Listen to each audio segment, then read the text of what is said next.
How's it going, Twitch, YouTube, all the worlds in between? What is up? Welcome to episode 1 of the Animonium podcast, featuring myself, aka Phobic, Foul Project Games, who's actually on this side, I pointed the wrong way, and Slim the Immortal Envoy, Silence Feeds Me, that way, yeah.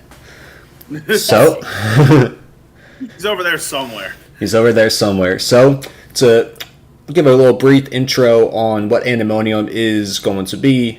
This is an anime manga centric podcast. We're going to be doing everything from discussion, debates, power scaling, even some rom-com stuff if you're into that. You know, our boy Tom over here is a little bit of a pro.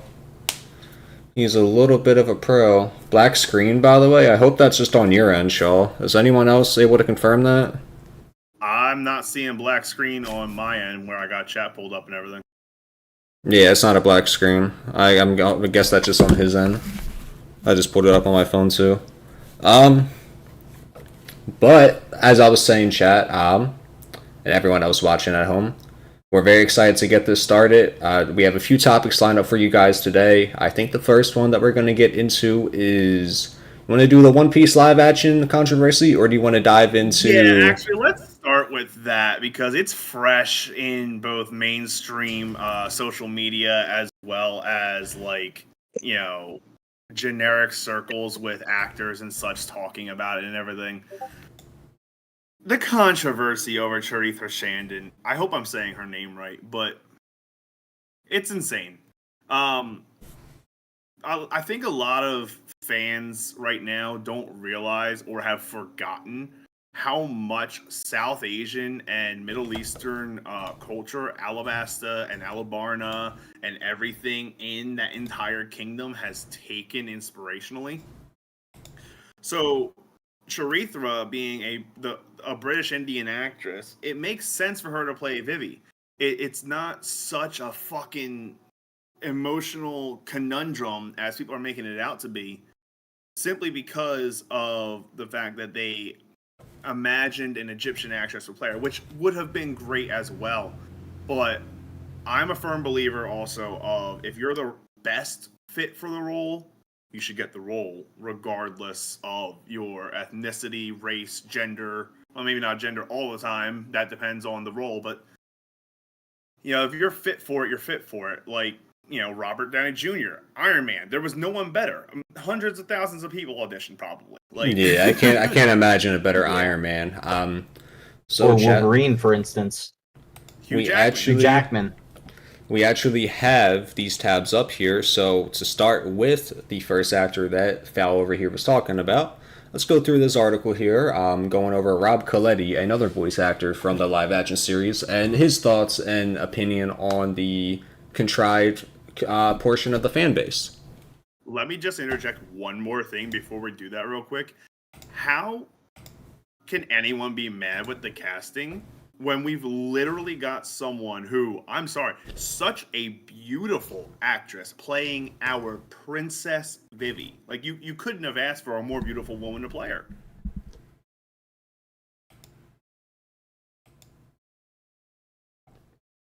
So, chat, this is the actress. Tom,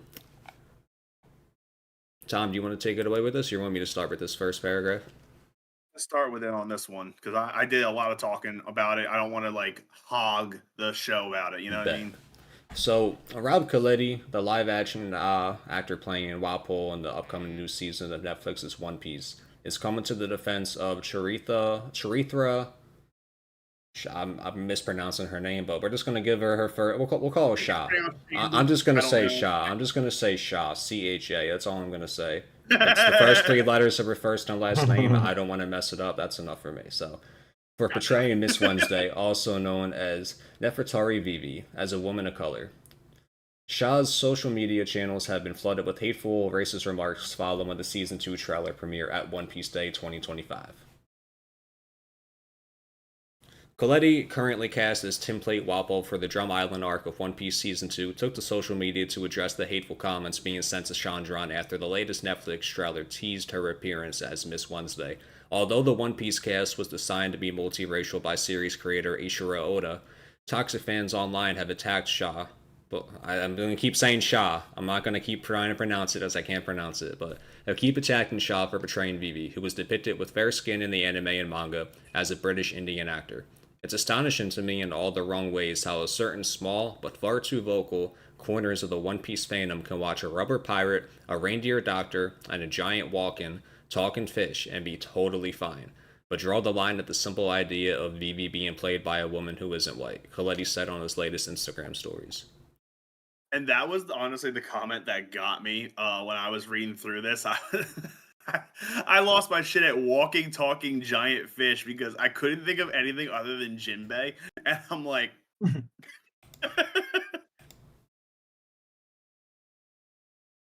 Jinbei's fire. Following that, let's talk the facts.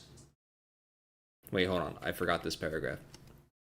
Shaw was hand selected by Oda and has far more knowledge, who has far more understanding and knowledge of his own characters than anyone else, particularly the hateful, unimaginative creeps who have the audacity to get on the internet to throw the hate speech towards an actor without even seeing their absolutely amazing performance on the show, Coletti said. But let's talk facts. Nefertari is Egyptian. Where is Egypt? The Middle East. The Kingdom of Alabasta draws heavily from Middle Eastern and Southern Asian culture. And you're complaining because the actor chosen to play the role, ... isn't white. I emphasize that ... purposely. Do you know how do you know how ridiculous you sound? Representation matters. Cast and shot isn't changing the character, it's actually honoring Oda's intended vision. And that's a lot more important to protecting One Piece the way you're crying about than coddling what your perception of what this character should be. You want to take it from here? Sure. He continues. Visually, I'm looking at the screen, but visually, I'm not sure where. At the top of the screen, he continues. Okay, gotcha. He continues. But for those of you incapable of looking past your racist and hateful tendencies, Charithra delivers an astonishing performance, one that will reverberate through the One Piece fandom forever. She isn't just good in the show, she is exceptional. And even more important than that, Charithra is one of the kindest, most generous human beings I've ever had the honor of knowing and befriending. She embodies everything the heroes of One Piece are written to embody, and we are so lucky to have her help. Oh, it closed. I realized that. That's right. We're getting to the meat and potatoes of it, though. We're at the point where we've gotten through most of what Coletti said, and he's right. Like, we couldn't ask for a better actress or actor for most of these roles. Like, we got, Mangiello. I always get his name wrong. The guy who played Flash in Sam Raimi's Spider-Man. He's Italian as all hell. He's playing the mafioso crocodile. We've got Charithra Chandran playing a Princess Vivi and she's from a culture where I think they still have princesses and everything in Indian culture. I could be wrong. Yes. But then we've got Emily Rudd, who I believe is some type of Northern Caucasian. Like, I think she's Swedish, but I'm not certain. Nami is Swedish. Inaki Godoy, he's Mexican. Luffy's Brazilian. Big whoop, not a big difference. Nobody complained about that one, though. Then we've got the ones that people are complaining about, like Charithra and Lara Abova, I forget her last name, who's actually Russian and playing Nico Robin. Guys, I cannot stress to you enough that these people are picked by Oda to represent the characters of the similar or matching ethnicities they themselves hold and possess. You being upset at their skin tone is insane. It's absolutely ludicrous.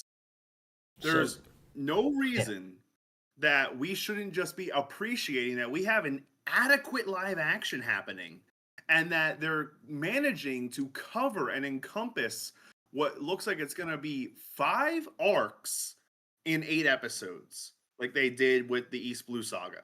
Like, you got to understand, they're putting a lot of work into these episodes, and they're only about an hour each. We're talking, 30, 40 hours of anime content in 8 hours time? Like, Yeah. And you sit there and you want to cry because Charithra has a little more melanin than you expected Vivi to have. Like, come on. It's a far So cry no one's gonna another, hear. yeah, and Like, another point that he made that I wanted to focus on was where he said, not only does Coletti believe that I'm going to actually try to say it here. Chandran is the perfect actor to portray Vivi in One Piece Season 2, but he also believes her performance will inspire generations of young girls who deserve to see themselves on the show through her. We should all celebrate what Sharithra brings to this fandom because the show is better with her on it. If that alone doesn't move you to be excited, you misunderstand One Piece at its core. Coletti also thanked many within the One Piece fandom for welcoming her to the franchise and showing her the respect she deserves. But to those of you whose suspension of disbelief survives devil fruits, giant sea monsters, snails that become telephones, and all the other marvelous, wondrous, imaginative, magical world building that Oda created for everyone on this big, beautiful planet, yet somehow crumbles at the sight of an accurate representation of a pretend character in a live action remake of a cartoon, the problem isn't with casting, it's with you. That kind of behavior is ignorant and embarrassing, and you should be ashamed of yourself. So he pretty much like put that pocket of the One Piece fandom completely on blast. Yeah, he's basically isolating them and exposing them for what they are and what not just about the show, but their actual belief system is completely put on display right now by him. And I can't say in the English lexicon, I can't put it together a string of words that would surmise how important that was because too often is it just accepted that people are racist, people are jerks, people are mean. Like, no, we can stop that stuff. We can make it so that that isn't the default. And Right. especially for something that the world over has been in love with for 30 years almost. It's ridiculous to see the amount of hate that can come out of it. I missed the last part of your point there. I was turning my light off because I'm noticing that yeah. with how my sun's coming in the window there, it's like low key making half of my face like almost invisible.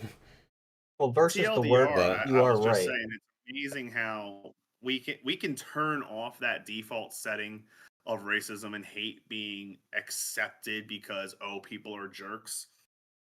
Because especially for something that has been going on for almost 30 years and the majority of people love.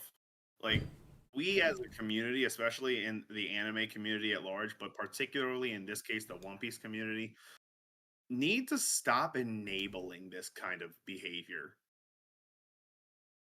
I agree, and it's all upon mass influence. So, you see people nowadays doing it, or they're taught by the wrong people at a young age. I want viewers to come in here and take us for an example too. We're not the best, we're not perfect, but we always try to keep, the energy where it's supposed to be, and that is just never acceptable.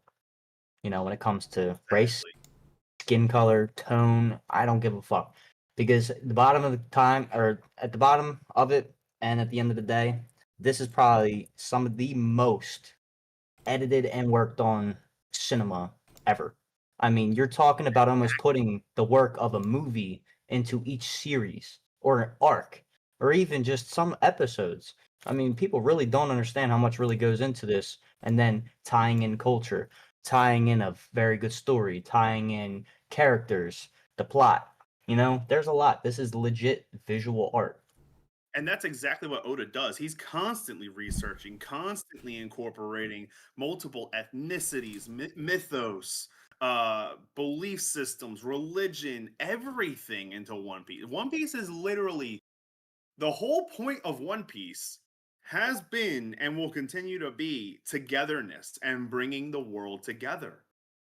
That's what Oda's been doing. How many other mangakas do you know that can bring in Egyptian, Arab, British, Norse, uh, South Asian, East Asian, American cultures together in a single series? Right? Let alone one that is has the immense and insane world building that One Piece does. I mean, holy cow! I I could be proven wrong. If anyone wants to prove me wrong, go ahead. I'll welcome the conversation. But I'm pretty sure Eni's lobby is an entire allegory for the American political system. Like, Yeah. I mean, we We gotta know also Frankie is American, and Water 7 is based off Venice. Like, I see it also as is things are gonna be put what's that thing? What's that saying? Under the eyes, under the microscope. Yeah, under the Yeah. microscope, it's gonna be hinted or, something you're gonna pick up on when, you're growing up like us. Oh, we went back and watched all the childhood stuff and it was just like, oh, this is really what this meant or connected to, or was an Easter Yeah. egg tied into this. It's very cool how they do that. Yeah, exactly. Especially with a series like One Piece, you can go back and you can rewatch it 1,000 times. You're gonna catch some small detail you miss the other Right. 999 times. And the same feeling, during your favorite scenes. You're rejoiced almost as watching it for the first time again. Like I can't tell you how many times that I felt that when watching new series or going back to Dragon Ball, for instance. You know, And like Dragon Ball's another one, another timeless classic. that helps me, even my day to day, as me and being a real person. After I'm in my little euphoria watching anime, going out into the real world, you want to spread that positivity. I mean, it's not just there for entertainment or oh, this is a show. No, I mean that is a true So nature much of more. mannerism. People really need to start applying that to themselves nowadays because you don't see much of it. I mean, look at the arguments nowadays. What Tom was saying, it's just the wrong topic of debate. Yeah. And to expand on what you were saying, how many times do you see people talk about a show, a band, a movie, and they're like, this saved my life, or this Yeah, song saved my life, or this group saved my life, or this show saved my life? It happens. It's real. People find something and they're like, holy cow, this is worth living for. Like, right. Not even to cut you off. Dragon Ball and Hunter x Hunter literally revitalized my emotion. JJK revitalized my thinking strategies. Like there was a lot that were just brought me back in center. Just got me to my center and back to my peak.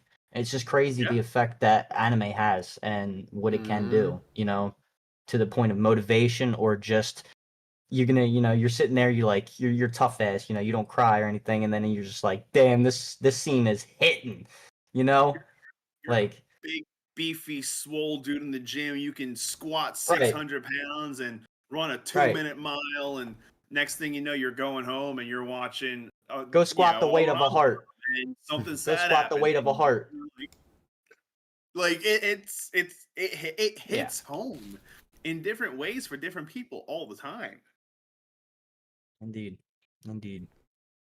Um, I just wanted to say real quick, as I did mention that my camera was too bright and that it was the window. It wasn't the window, it was my screen, so I just turned the brightness down and it's fine now. I just wanted to let you guys know that that's no longer a problem. But I thought this was a very, very, very good organized conversation on this topic, and it's definitely a topic that wasn't on my radar till Fal had brought it up to myself and Shane. But once he did, and I looked into it, especially reading that article that we went over before the show started, I knew it would definitely be a nice controversial topic, both for the show and just in general. So, And unless you guys have anything else you want to say on the topic, I think we're. for me, it was just a matter of wanting to bring it up because One Piece, as far as anime goes, One Piece is my core right now. Like, Black Clover is on Jump Giga, so it's only once every couple of months now. Fairy Tail 100 Year Quest is bi-weekly. Uh, Dead Rock seems to be monthly. Like, everything else I'm caught up on or consuming seems to be so sporadic and far apart in its release date and cycles. One Piece, as many breaks as Oda takes, it's consistent, it's on point, it's at the same time and day almost every single week. And like it, I don't know what else to say. I lost my train of thought for a second there. But One Piece is basically my core of anime right now. It's my favorite series, and it has definitely had its moments with me where I've even like re-evaluated things in my own life. So I did want to bring that up, and just address the elephant in the room that is you fans of One Piece out there. Find something else to hate, guys, because we're getting a beautiful adaptation. We're getting amazing. Look, I'm just gonna come out and say it. Every single actor on this show is gorgeous. Whether it's Taz Skylar, Charitha Shandon, Emily Rudd, Inaki Kadoy, God, I forgot Zoro's actor's name, but you get the point. Like, they're all beautiful people. They're all they look like they're sculpted from God to play these characters. And to hate on someone because of their skin color over it is ridiculous. Yeah, I agree. And it was a great topic. I'm glad you touched on it. I liked what I had to say for it as well because it is really just it's going to be a powerful movement when people actually start catching on and getting onto that train to where, mannerism should be. Topic of debate is actually a good argument nowadays rather than this person's got to get blocked, we got to end the call or stream because it's getting out of hand. Yeah. It's ridiculous. Just let's all enjoy anime and, let people do their thing. Not everybody's doing the same profession every day. So, just stay in your lane. Kind of like Tom said, go find something else to hate. If you want to hate on something, reflect that upon your friend group and see if you like it. Right. Hate on something that actually has value worth hating on. Like, And just don't let's even hate. Why even have the energy, it takes 2.5 to 3 times more energy to hate than love. It's crazy. exactly. Alrighty, well, in that case, with that topic now tackled and Animonium, you guys want to get into talking about part one Naruto with Shane? Oh, let's go. Stick Hell with me, yeah. everybody. I'm learning. I'm trying to get everybody's name down pat. First run. All right. This is my So first take run in my anything third and everything anime he now. says with a grain of salt and be nice to the man. I will like the structure criticism. If you got a good joke, if it's a good joke, you can throw it. I don't care. Just don't be a dick. Just be or you're getting respectful. 1,000 years of life. We can laugh together though. Let's get it. Alrighty, so I got my list of questions up. We're going to obviously start off with the Land of Waves, the first main arc in Naruto. But before we do go into the Land of Waves, I just wanted to touch on the first few episodes of the series between episode 1 of Mizuki setting up Naruto to steal the seal, then him mastering the multi-shadow clone jutsu, followed by Team 7 being formed, Kakashi introduced, and the belt test. So let's touch on that briefly, and then we can go into the Land of Waves. So first and foremost, how did you feel when you saw Naruto barely muster up a usable clone and then 10 minutes later in the episode summon 2,000 shadow clones? Honestly, I'm gonna put this into a crazy perspective. That gave me the feeling like when Goku was done, and gets up again. Like that it honestly it gave me that little tickle, you know what I mean? That little build up. Like I had my own adrenaline building up over here and it was just like, oh, I'm gonna love this series. Like I love power scaling and tears and stuff like that, but when you see somebody get up after getting their ass beat, they're coming for business. Hell yeah. About to They're coming put for belt business. to ass. Yeah, he put belt to ass. You didn't even hear it come off, bro. So following from there, how did you feel about Konohamaru's introduction and then the relationship that he and Naruto start building early on? Konohamaru This being is the a good third question. Hokage's grandson. That is the Third little guy that's a Hokage's little whiny, grandson. right? Yeah, He's a little whiny. That was the yeah. guy who was just locked in the room. Okay. Whiny guy. I honestly, I kind of liked it. I mean, I kind of like it because he kind of big brothers him in a sense, Hell yeah. and it's a very strong suit for it, and it's a good dynamic, when it seemed like, you grow up tough, you grow up under power and everything and influence like that, but these two characters, no matter how young or older, they're always going to learn something from each other. But I think it's cool that they got each other and that, it's Naruto. Because, then again, the biggest relation in this is a lot of these characters grow up and lived life and felt alone. You know, that is the most powerful aspect when it wraps up. That reminds me of the bond like between me and my little sister, you know? You ain't gonna break that shit. Yeah. And think about the profession all these kids' parents have too. They're all shinobi. They Right. all live a life It's where they insane. could lose Yeah. their life at any Like, moment. yes, they're powerful, but like they live some rigid lives. Like we're talking like some of the worst. Like we're But talking about I demon like that fox dynamic. size of skyscrapers attacking your home at night. Like We're talking about having the mind of a Kage at the age of 7 because you went through war for your first 7 years of Right, life. Like, right. 6, you're pretty much like, you know, standing over people that have trained their entire lives. we're talking about having to stab your mom and dad literally in the back at night while you're just falling apart inside. Right. Powerful, powerful character dynamic, you know. Definitely not alrighty. an easy topic. So, I guess from there, my next question before we get into the Land of Waves is just how do you feel about Team 7, Kakashi, Sakura, Naruto, and Sasuke, the relationship, as well as the bell test? The relationship with what? And the bell test Just their was relationship, just how they all interact, just and all in general. yeah, how they I like interact it. and get along with one another and coexist together. So I like it in a sense because there's a lot of motivation that lurks beneath the surface when it comes to, you know, somebody that's mastered a certain jujitsu versus somebody that's learning like Naruto and Sasuke coming along, or somebody even younger like the grandson, Yeah. even though he's not a part of it.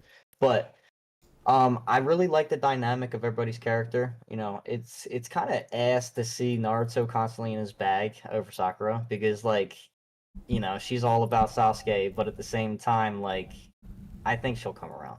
But I like that Weren't we dynamic. I like all how at Sasuke and when we were Naruto kind of 12 motivate though? each other. Was that Tom? I said, weren't we all like that at 12 at one point though? Yeah.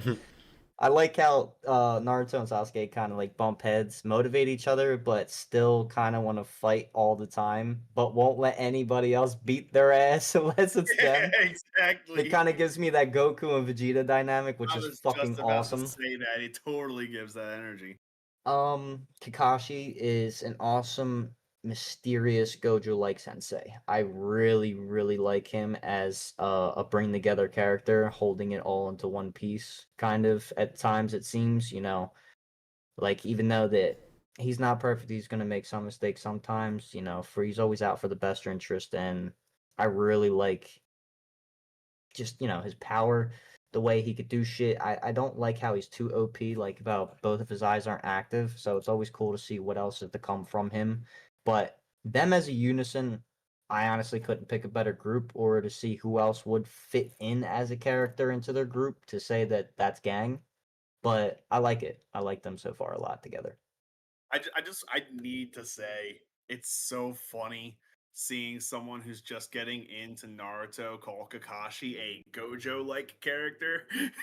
I just like he's just Gojo like is literally so. inspired by Oh, I trust Kakashi. me, know, I we've know. touched on it. Trust We me. already, yeah. I said something and he I kept just think smiling it's and smiling and hilarious. smiling, and he finally told me that it was an actual thing. But like weeks ago, even when I was watching Hunter x Hunter, I was just like, bro, this is Gojo's little brother. And then Kakashi came along, and I was like, wait, Gojo's got another brother in another dimension, bro. And then it was just like from there on. I love his personality though. Like when somebody does some badass shit, barely even look like they tried, R farmed and walked it off on some Gojo shit. Kashi's that guy. You Yeah, know, Kakashi's one of Kashi's my that guy. goats for real, for real. So onto the Not trying to bell glade. test. The bell test where Kakashi had the two bells, and basically the whole point of the test was to teach Team Seven teamwork. What were your thoughts on how that went down between your introduction to different genjutsu and seeing what Sasuke, Naruto, and Sakura do or don't have to offer, as well as get an idea of the true power of a Jonin in comparison to these fresh genin? Okay. The bell test when they were was when they were how far ago was this for This us? was a few episodes into it after they all formed the team, and Kakashi has those two bells that he had. Okay. So I actually really liked how it went down, I mean, I was like at first because I'm like, I don't know if I'm Team Naruto or Sasuke right now, but fucking, I really want Sasuke or Naruto to like kind of get his win for once. So it was like crazy seeing him be like belligerently useless almost at the fact that where he was trying to learn patience and shit. I love the fact that Sakura's like almost mastered the art of patience. She's kind of powerful in her own way, even though that physically she doesn't muster like crazy strength. Like what's her name from last night? She's nuts. Tsunade. Yeah, Tsunade's nuts. Yeah. Um, and then Sasuke, I kind of like how they have him as well when they were going through all the bell testing and shit like that. Like he was kind of mastering it, but also again the motivation aspect. It pushes Naruto to go even harder than he usually would, which is in my favorite aspect. They just bring the best out of each other. You know, it was Yeah. cool to see everything though, or you know their unique ways of doing it, their thinking processes, pretty And much so forth and so on. don't forget with Sasuke as well, he was also the only of the three to even touch the bell. Yeah. Yeah. Yeah, that's another thing. Like Sasuke really goes the limit when it comes to him. Like he's a lot more advanced than those two in a sense, but then again, like I like how they have all their own strengths. All right, well, I Like think of the that's three early on, Sakura has the best chakra control, and she's the only Yeah, well one that's what I that was saying. you Like can. her patience is off the chart. Like that's what makes her powerful in a sense because even though that she doesn't have belligerently strong force attacks yet or what I've seen, she's already so much stronger because she can use that to balance for stronger attacks, techniques, or defense. I mean, that could literally null anything that will come her way if needed. Just for now, it seems. Okay. I think I that's have a a really underlying feeling about her though. Something just tells me I don't want no spoilers, no grins, no nothing, but something tells me she's gonna be fucking ridiculous. all right, well, with that, I think it's a good point to move on to the Land of Waves. I think that was a really good conversation about the bell test, especially. But Team Seven is obviously you're falling in love with them already, but I think by the end of the series, you're gonna be like, "Wow, this is my fucking squad right here." Dude, I They're love definitely Team gonna be Seven the as next much as I like the of Hunter all x Hunter time. squad. Like the Hunter x Hunter squad was pretty damn good, and that's where like Team Seven's really fallen into place for me, like them. Gotcha. You know. Hell yeah. So, my first question when it comes to the Land of Waves arc would be how did the interaction between Naruto and Haku change your view of Naruto as a character? So remember, Haku is the dude who had the ice mirrors riding along with Zabuza. Yeah. What pretty much he was moving near FTL. He can move light speed between his mirrors, but Or wasn't yeah. against Naruto and Uh, Sasuke. He was holding I back. remember this. So the question was pretty much how it was. Like Say how it how again. did the interaction between the two of them and how Haku shaped and formed Naruto's mindset rub off on how you feel about Naruto as a character?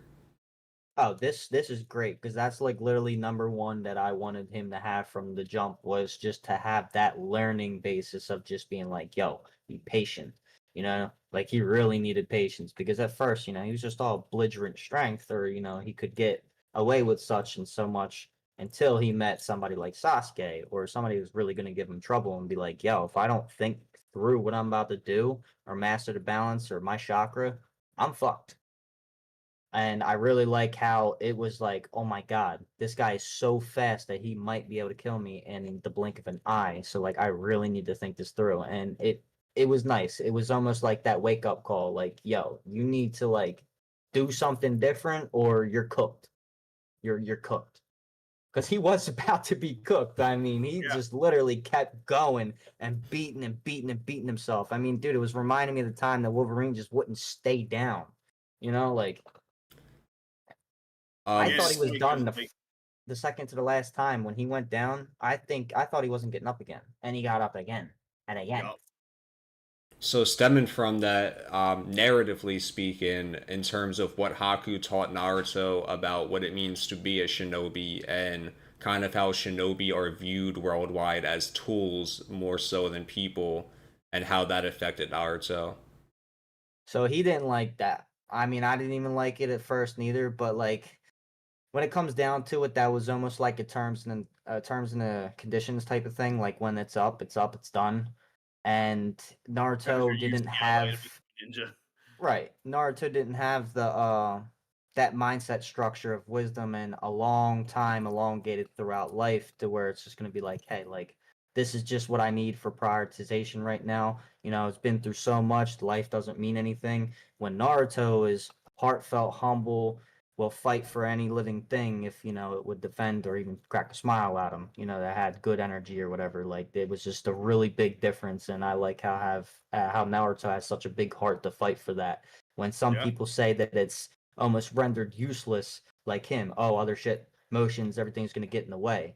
Well, Naruto kind of just proved you wrong because, in the sense, like those emotions at the end of the day make you an even stronger person, or have you get up off the ground 2 more times like he did.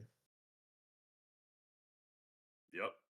Well put, well put. Yeah, I really don't have anything else to add to that. Gotta give a chef's kiss I there. thought, listen, I'm on one right now. I was dying for this. I was waiting all week. So this also somewhat stems off of that topic, but how did you feel about Zabuza's reaction and subsequent final moments as a result to Naruto's speech? I want to hear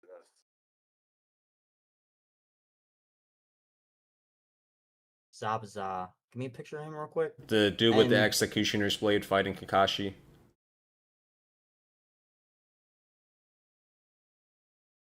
gotcha. When all that crazy shit was going on, he had to deal Yeah. with him. Shirtless Hulk Okay. who was wearing his suspenders around his neck like a bow tie.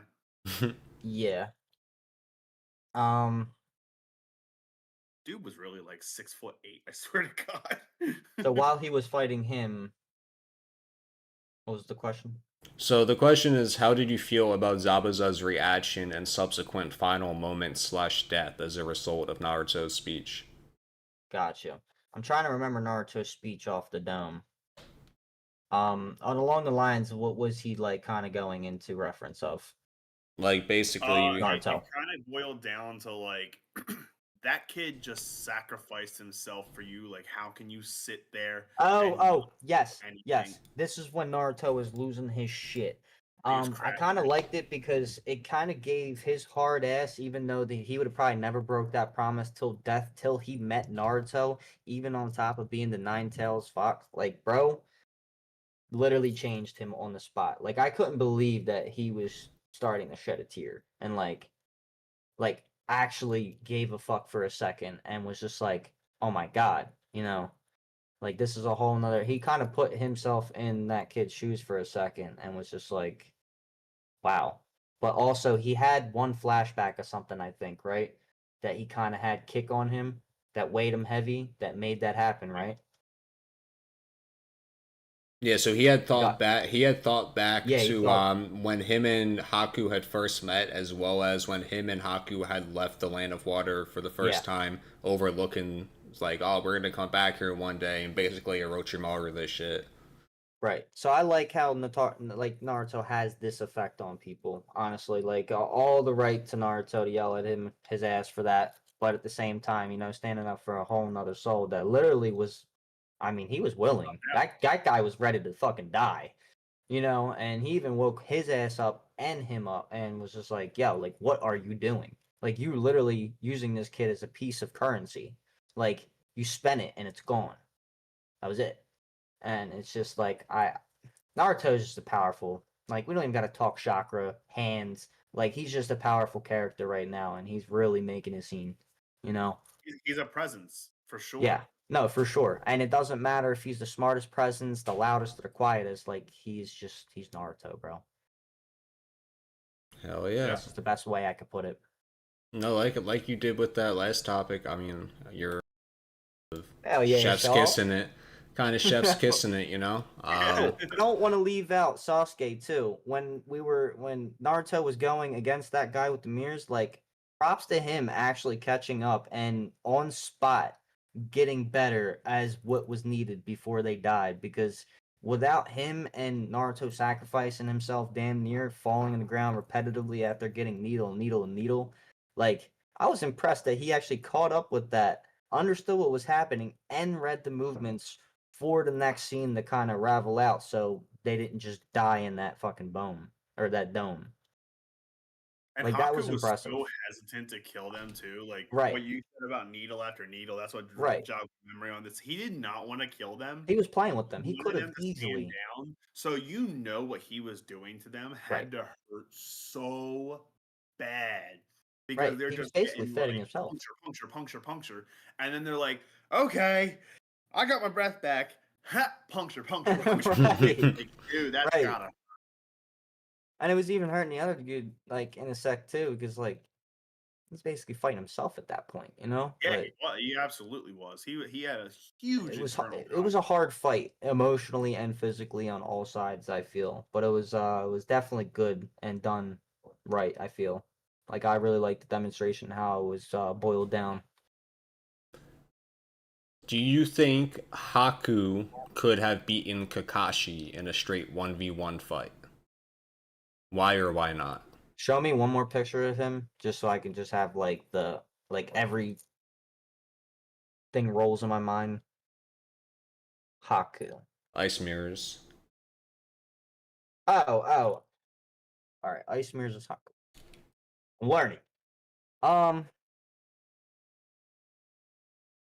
So current state of what I haven't seen Just in versus that what's farther arc. to come. Just yeah, in that just in that arc. arc. Nothing you see from Kakashi after that, just like straight up in that arc. Honestly, I want to be Team Kakashi, but I think he would have been a little bit of a problem. But it would have I been a fucking close fight. I It would could have agree been with Haku being a problem for Kakashi. it would have been a little bit of a problem because you look at the speed, look at the techniques. You know what I mean? Eye's not going to see everything, but that was only just based off the current situation. I think Kakashi got him, but I'm not going to say it's a home run hitter. It's going to be a little bit of a fight. Yeah, I gotta give that to you, considering how weakened Kakashi was using his Right. Sharingan in that That's arc. why I I'm mean, kind of like, because remember, he doesn't have full power of it yet, or at all. The fuck if I know. Two, he was already wounded, tired. Three, it's that guy. I mean, it's not anybody else that we're talking about. Like like this I'm fully fast. with you. It's a dub for Yeah. Kakashi, but it's not a home run hit, not by a Right. long shot. Right. I mean, he's probably getting to second base farthest. You know, just the home hitter. He's getting home, but he made it second base. He didn't run all bases, just run his shit Yeah, all day. he didn't knock it out of the Yeah. park, but So Yeah. for me, I feel like Kakashi's only real advantage here is overall battle experience. That's what I was thinking. Both he yeah, and Zabuza straight up state that Haku is stronger than Kakashi. But then if we look at the actual feats, we have on the bridge where Kakashi is going for his kill shot on Zabuza, activates his Raikiri, and you have Haku from across the bridge, mind you, talking to Naruto, just got his shit pummeled in by Nine Tails Chakra Naruto. And he's like, oh shit, something's about to happen. Blitzes Kakashi's Raikiri, which is baseline lightning speed. He cut lightning with it at 14. He's now double that age. It's baseline lightning speed. I would be willing to say substantially faster than lightning speed given the time that's passed, but that's neither here nor there. You have above lightning speed reaction from across the bridge after he just got his shit pummeled in to the point where Kakashi doesn't realize it's Haku till after Haku is impaled. Okay? On top of that, the fact that Haku was holding back against Naruto and Sasuke is a very key point to keep in mind here as to why he wasn't beating Naruto and Sasuke, or they were surviving, quote unquote, against him long enough to then put him against someone like Kakashi. Haku did not want to kill Naruto and Sasuke, and it is straight up stated that when he is fighting at his full power, he's capable of moving at light speed through his ice mirrors. We've already seen with I don't remember exactly as you and I, Tom, had talked about it, if he had used this ice mirror to blitz across the bridge. Either way, I don't whether recall if it was ever shown But given what we know of I don't want to say, but given what we know, it would be the perfect setup for something else. Yeah. So whether he does use the ice mirrors to do that blitz or not, I feel like is really irrelevant because either way, he's doing the blitz. And if it is in the ice mirrors, then it kind of just like enforces that if Kakashi was in the full enclosure of the ice mirrors, that he'd have a pretty hard time keeping up. Oh, Um, absolutely. but either way, we see Haku without even having the full domain of ice mirrors around him after just getting the shit kicked out of him by Nine Tails Chakra Naruto, ready to give up on life, decide in that split second, oh no, actually, I'm going to casually blitz this borderline lightning speed attack from across the bridge. So I I would really. say he did it. He was pretty. He did stressed it pretty casual. Well, casually in the sense that, like, he did it, like, fast as fuck. Like, Kakashi didn't realize it was Haku till Okay. after Haku was around his arm. You know what I mean? Yeah. So I retract my answer. I'm gonna change a few things because now leeway on my end here. I was falling asleep during some of these episodes. He just revitalized me on a very good point. Some of the past and the childhood coming from him, strong as fuck. And his speed. There's a couple of things that I was forgetting and trying to like pinpoint with this guy, but I'm actually gonna vice versa it and say that Kakashi is going to lose, but not by the home run. Same exact answer flipped. Because there was a I lot of things that weren't really thought through and So to wrap up what I was saying, I guess I'd probably say I'd give it to Haku 6 out of 10 times and Kakashi 4 out of 10 times because I feel like his that's only exactly real where I'm at. advantage is experience. That's And don't get me exactly wrong, where I'm that's a at. substantial advantage, but against someone like Haku who's been trained by Zabuza, who has plenty of experience in his own right, it's kind of No, hard to. I that's an personally amazing would have to go ratio. flip of that, but I do like your numbers. I would give it 6 out of 10 to Kakashi. That's Only Yeah, fair. because of the Sharingan and being able to, because he has the three Tomoe, he's able to predict physical as well as ninjutsu and right. genjutsu. And yes, the ice mirrors are ninjutsu. But Haku is using that ninjutsu to essentially exponentially increase his physical. And Kakashi's, like you said, he's got that battle. He's got reaction time that we haven't seen yet, but he would given the battle experience of being able to see what's coming, anyone with that battle experience will be able to predict, You're cutting out a perceive, little.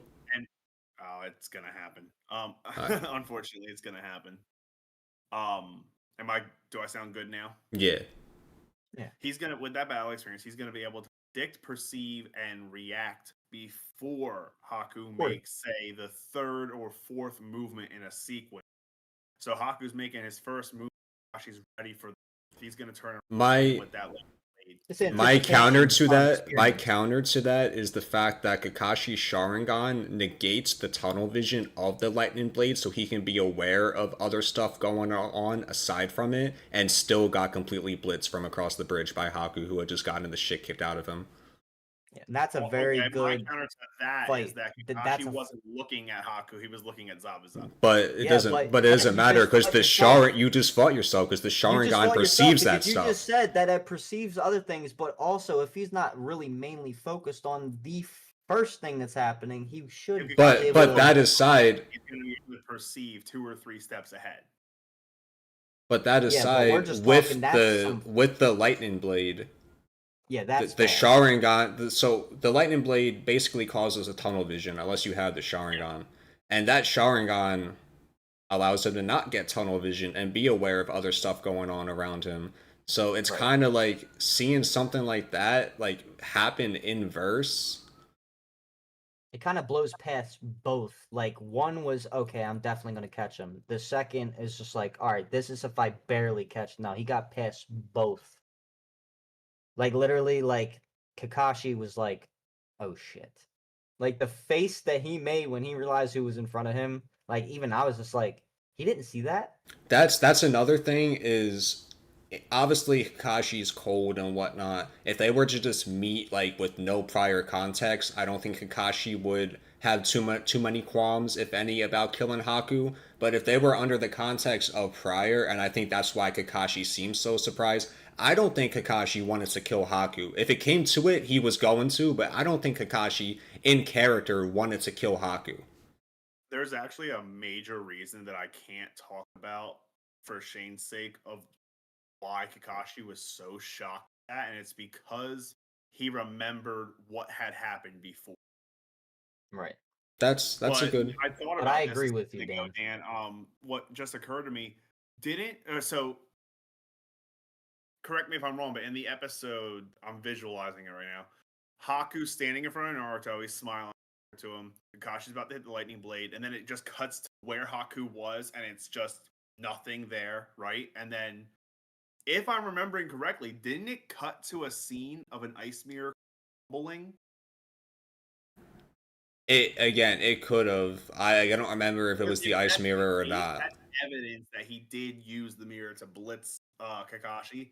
I'm Wait, just speaking I off the think I top know of what you're my head. talking about. Yeah, It's see, a I split think it, second I after there's a mirror that's shown, right? Yeah. Yes. that would be the evidence of him using the mirror to accelerate and blitz and get around the lightning blade to protect. I'm almost 110% sure he used the So mirror. that's like, even if we go back to the whole Kakashi point though, more damn it, this big ass mirror of ice spawns right next to you and Zabuza, and Haku Right. comes out of it, and you don't notice it till Haku. So Yeah, like that it's fast. That's fast. It's also one of those things. Kakashi's not tunnel vision because of the lightning blade right now, but his focus was solely on Zabuza. So, in a metaphorical sense, it was tunnel vision, one goal and one action. So, when you're in a situation like that, someone just suddenly, hey, buddy, you're like, huh? Yeah. It takes You're in mhm. your you know, ninth like thought and then somebody exactly. Exactly. you see before you perceive, and then you Right. perceive before you react, and you're like, huh? Also, another flaw on Kakashi's side in the time being before that went down, I didn't think it was like he took it too crazily serious. And then it was just like, all right, we need to kind of step it up here. You know what I mean? He kind of took it real easy at first, it seemed, for me, until he He was faced. definitely You know what I Kakashi's mean? one of them dudes who's a little He'll disrespectful. always kind of underestimate a sense, but he's always going to bring what needs to just get the job done. Yeah. um, Gojo shit. so how did you feel?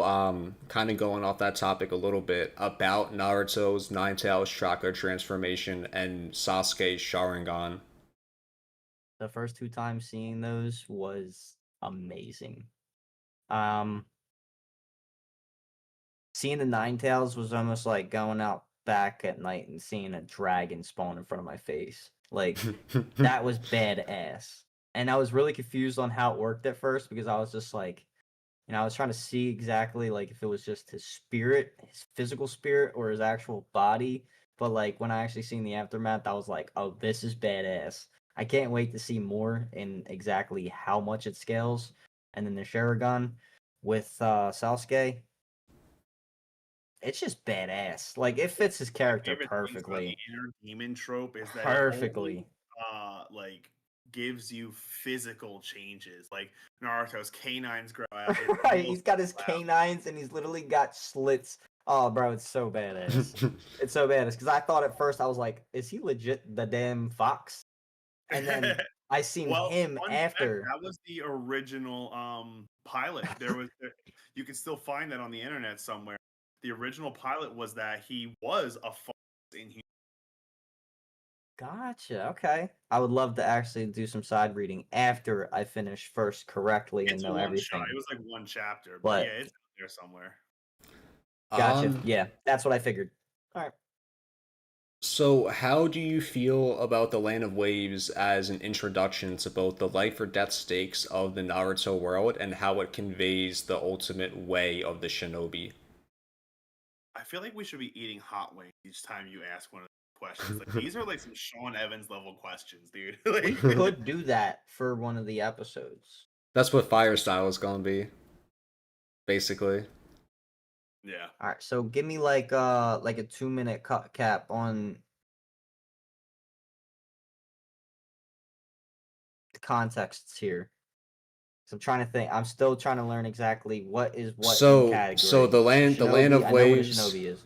the land of Yeah, waves the land is of the waves. is the overall arc. That first arc Okay, going gotcha. from them leaving the First village arc. for them leaving the village for the first time all the way to them getting back before being recommended for the Chunin exams. All right, now it makes sense. All right, sorry guys, I got to be prompted like fucking ChatGPT here. No, you're good, man. Like ChatGPT. So the question was, how do you feel about the Land of Waves as an introduction to both the life or death stakes in the world of Naruto and how it conveys the way of the shinobi? It is for sure awesome, wholesome, humble, and cutthroat. Um, Stuff like a scene can literally turn in literally the flick of an eye. But at the same time, like I said, I love the way everything was introduced. Everybody's character and the role that they play, and the roles that they're pretty much already going into being. Um, I really like the first arc, honestly. For a first arc, it was a pretty good start, introduction, plot, story, character. Backstory was really good on a lot of characters. Um, we had a lot of power scaling already in the first half versus a lot of other animes. It's moving pretty quick, but there's still a lot more to go. So that's another one of my favorite parts. I love it. I really honestly can't even think right now, other than I can't wait to watch Naruto after this. But, Oh. pretty much that's it. Yeah, we did chat, and anyone watching, we did leave off last night on the episode halfway through Naruto and Sasuke's W. rooftop fight. Oh, I So, can't wait till you do the retrieval arc. so our boy Shane's got a lot of stuff that he's about to discover here. But my last There's question, a lot to unpack and yeah, digest coming, Shane. I'm telling you. Like there are I can't wait. layers, layers. When I know there's 700 episodes, oh, I'm ready, bro. Double it. um, double it. the Adopt one, bro. final question regarding the Land of Waves is just an overall scale of 1 to 10. What would you rate the arc and why? And you can either rate it 1 to 10 in comparison to other anime you've seen, or 1 to 10 in comparison to the other arcs that we're going to talk about. Either way.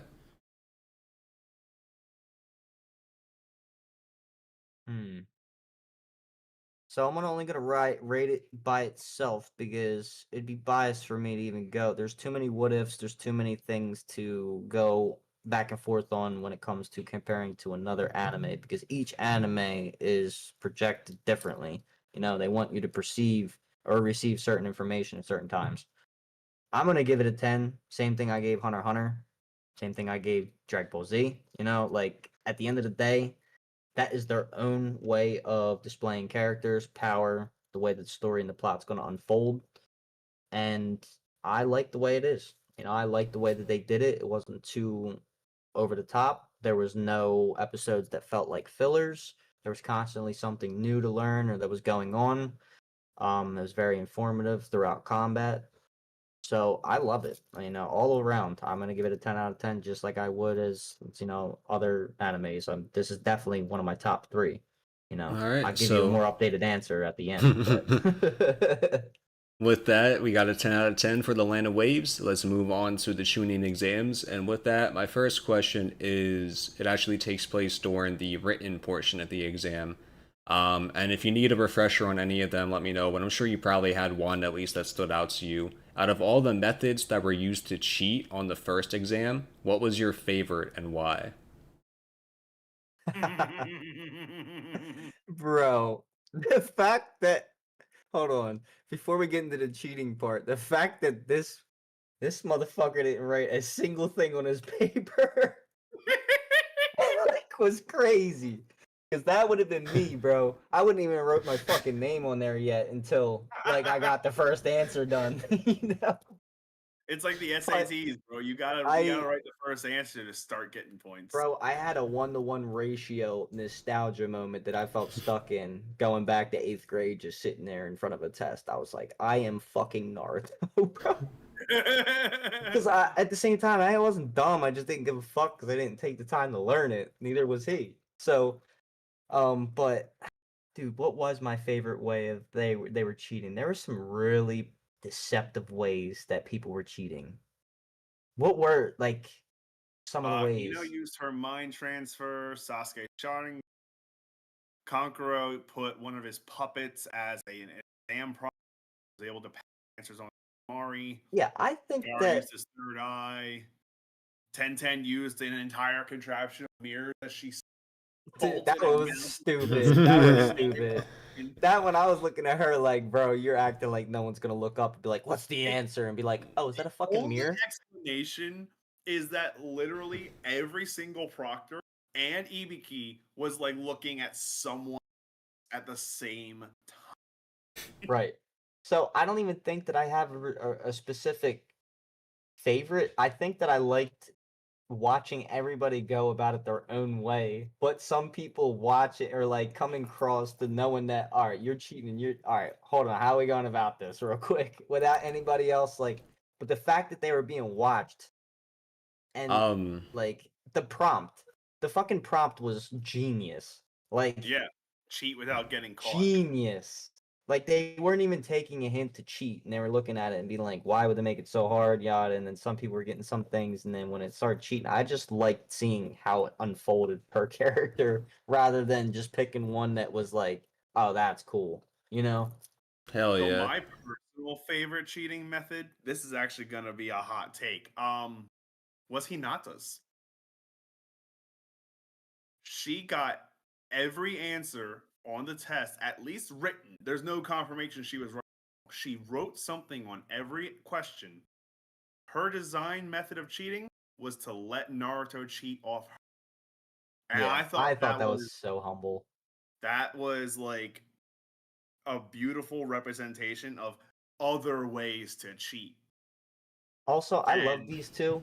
Their weird relationship that they have. Like she is a don't get me little started, dude. puppy Don't that get just runs after his ass, bro. And then he's like this after Sakura, and then Sakura's like this after Sasuke. It's fucked up, bro. So Like, Get me started on Naruto and Hinata because the first song I ever memorized was Every Time We that's what I'm Touch saying. Cascada Yeah. because Maruhina fucking YouTube videos. I'm not gonna lie, there was one song that popped up in my head in one of their scenes. That's great. Or so the song to when it's just like I And Far Away by love Nickelback was the you. other one that was always on their videos, them together. And it was always Every Time We Touch or Far Away, and like my two songs. Far Away is still my favorite Nickelback time. Oh, Nickelback's good. Man. to add to that, my favorite part of it, not the cheating part of it, but in terms of the written test, is Naruto not answering anything at all. And then my Yeah. second favorite part of it is on the flip side of that, Sakura getting every question correct. Yup, the only one to do it. Isn't it The only crazy? confirmed one to do it. Because, like I Yeah, said, we yeah, know Hinata answered every question without cheating, but we don't know that her answers were. yeah. And we do know That that made there was her like 2 or 3 plants in the crowd that had the answers already, but Yup. obviously that's a The little answer. different. Most of Yeah. these questions were designed to be impossible answers anyway. Yeah, yeah. which makes The test Sakura just bitching them kind of even crazier. she's like, "Mhm, yeah, no, that guy's dead. This guy's carry on. Next question. yeah, it makes her really interesting too to see that she actually did that. You know, I really would like to see what's more to come from her as well. She seems like a very powerful individual as well. Chunin exams were such a Yo, can we blast, talk about what's his name with the unintended fucking long philosophy. hair? Oh, well, don't Kirby? worry. Don't worry. Don't I got some shit I need to don't say you about him, worry. bro. I got So some shit. Who? so first Kirby reactions Sage. to. All right, we're gonna get to him, but first we have. What was your first reactions to Orochimaru and his introduction during the Forest of Death? That shit was cold. Bro, No one does it like Steve Bloom, man. bro, when he was when he was being shown, like I thought we were fucking. Oh my god, who can I compare him to, dude? It was like when Miriam Orochimaru's was born, initial bro. interactions and introduction was like, I forget his name, but it was like fighting the guy for Split. Like you were fighting 3 different personalities of Orochimaru within a 2 episode time. Like, Right. I think it really dude, it was just it was powerful. I think there was just like it gave me the same reaction of like what the hell is about to happen. Like for instance when uh Killua and them were going after that one foe that they fought, or like Miriam being born, like that's almost what it was. Just like the ominous feeling in the background was just like, yo, shit's about to go down. Like, That like impending but doom. it took me a while to really like, because I was waiting for it. It was such a build up with the character, and then I was really like, this motherfucker is evil, like straight up. But no, that build up was it was nuts. Like you would have thought Frieza came down from the sky like times 100 times worse.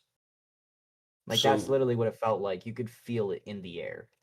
to add to that, how did you feel about the curse mark that he placed on Sasuke? I was salty as shit when that happened.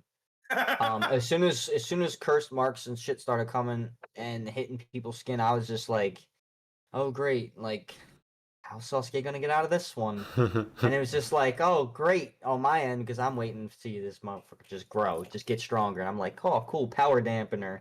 And then I was just like, all right, how is this going to happen? And then I was just like so focused on the plot after the fact of just what was going to happen, or what was to come from it, or how he was going to break the seal, or how are they going to go about it, or just him even still fighting through the seal was crazy.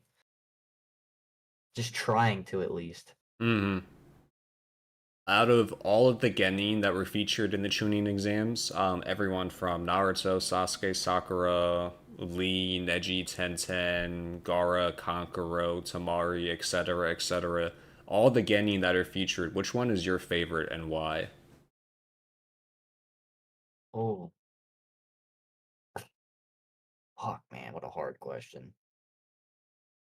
Oh shit. back then, I'm trying to think who mine was. Because we all know who my favorite Genin is. But I'd say back then, before I really knew Hinata and her character the way I do now, I guess I'd have to go with like Naruto or Sasuke with cliche answer. It's definitely one of them for me. Yeah, see, like I'm in the same boat, but I like the rub off. Like I like the effect of when it's not only just that person, it's the other person too that brings that person really out. You know what I mean? Like it's almost just like a package deal. Like you're not Oh gonna yeah, get Sakura to act like Sakura if Sasuke's not around. You know what I mean? yeah. Like If the meat I ain't there to ride on, the meat riding ain't gonna occur. I'm gonna give a three-way tie to Sakura, Sasuke, and Naruto just because, the things that they feel, what they felt, how they deal with it, what they go through. I really can't even pick one. If I'm gonna pick one, I'm just gonna be an asshole and just say Kakashi. Like, We're talking genin. Yeah. again, all right, well then it would probably be. I don't even want to be cliche and just say Naruto because like Naruto and Sasuke. All right, so we'll X both of them out. So you've still got Neji, Lee, Tenten, Gaara, Kankuro, Kiba, Shino, Ino, Choji. Am I missing anyone? I don't think I'm missing. No, you're pretty damn accurate. I see what's wrong with it, though. What's up? You've essentially got The 15 thing that characters. you're fixing. 18 if you include 19 if you include Kabuto, Zaku, Keen, and Dosu. Like, realistically, Honestly, there's we'll go with Naruto because there's just a lot of relation points that I have with him. Like, I'm just gonna go to it more for like a personal opinion. Now, when we do the next Animonium episode, I will have a drawback to where I'll be like, "Hey, flashback from the last time." I'll give you a better corrected answer so I could just really see. Like, give me like tonight and I'll watch it, and then the next Animonium, I will definitely give you guys You more have no respected idea what answer. you're for tonight. But Naruto, I'm gonna just say one, the test fail thing, like that is just a funny relation. Two, the hard headed stubbornness way that he'll go about things, even though that he's trying as hard as it's not being done to the point to where he has to learn. I just like how everything is coming into play. He's stringing along to be a fine warrior. what. Sorry, my bad. Who do you think would have won? No, sorry. That's my next question. Sorry, my bad. Off Keter here. If you could pick one character to make it to the final exams that did not originally make it, who would it be?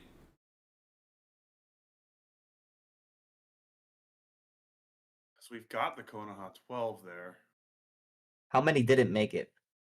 There was 9 that made it, but only 8 because Gara killed Dosu before it started. So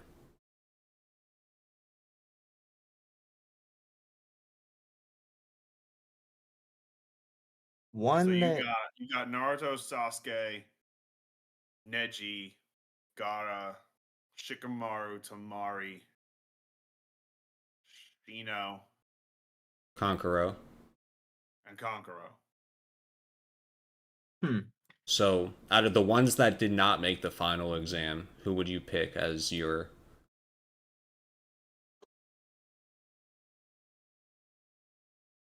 Was My one to those? wish that like could made it. Yeah, Yeah, of who? So the ones that didn't make it, we've got Choji, Ino, Sakura, Lee, Tenten. I'm gonna easily give this one to Lee. I feel so fucking bad for his character. yeah. Lee's really my only answer. Hinata's like an Lee outside is, looking in sleeper pick, but it's Lee for me by far. bro. Lee is just. It's there's. That's the only right answer. I feel like, and not even saying, "Oh, you're being biased and favoritism." Like, no, this motherfucker dedicated his entire life. Can't do half the shit that other kid people can and learn, and now is pretty much fucked for the rest. And I mean, his humbleness is dieharded.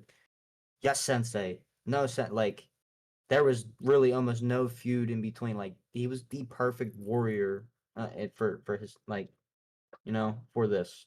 I would go Hell yeah. Lee. Yeah, I can't even argue that. I was in my head. I was like thinking a reason why Yeah, I was Sakura trying to would find like also be a personal good pick, reasons. but Yeah, like I also couldn't think of a reason that would outweigh the cliche of the main trio being together. right. Like, Because I'm looking in a general aspect. I'm not trying to look for like, oh, personal this or like that's my specific that. Like I was just looking like from yeah, what they've no, learned, what they can be, their value, everything into one. Lee takes the cake. Lee versus Neji or Sasuke versus Neji would be crazy. That would have been crazy. Neji would have won in both fights, but it still would have gone crazy. Facts. Hmm. Um. So in between the prelims for the final exams and the final exams, we get introduced to a particular pervert, if you will. My God, you can't So introduce it like that. So Of how do course, you feel? How do you feel about Jiraiya, aka Enosenin, aka Pervy Sage, and his relationship with Naruto early on, both personally and from a training standpoint? So I I personally like how.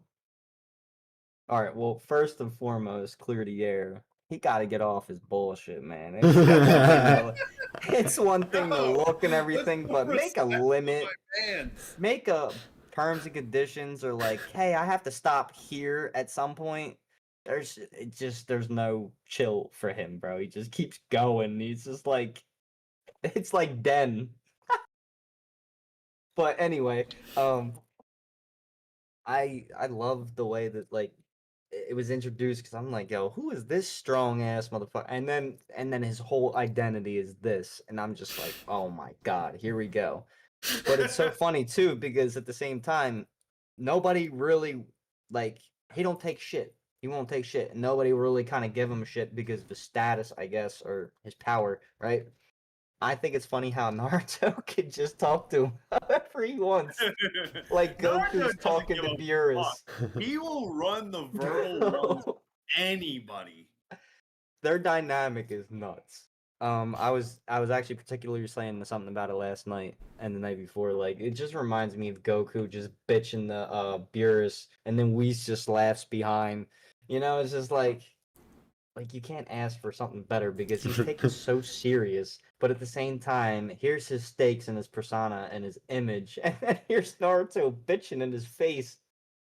You know, but at the same time, I like how he does get serious at times to show him and have Naruto really, bunker down. If he can get his perviness under wraps, he's a great teacher and I think my character. favorite part one Jiraiya lock-in moment was when he showed up in the hotel and basically We're put gonna fear of we're gonna get to God, that. Itachi and Kisame.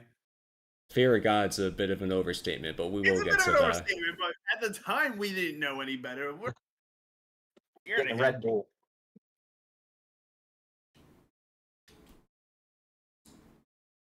All right, when his Red Bull comes back, I got two more questions revolving around the Chunin exams. The second to last being, who do you think would have won the final? All right, he's back. All right, Shane. So we Should've have two slick, more. man. Yeah, we got two more questions. The second to last question is, why do you? Why can I not read right now? Is the real question. I know Who you're do doing you phenomenal, think? bro. Who do you think would have won the final round if the Konoha crush didn't happen?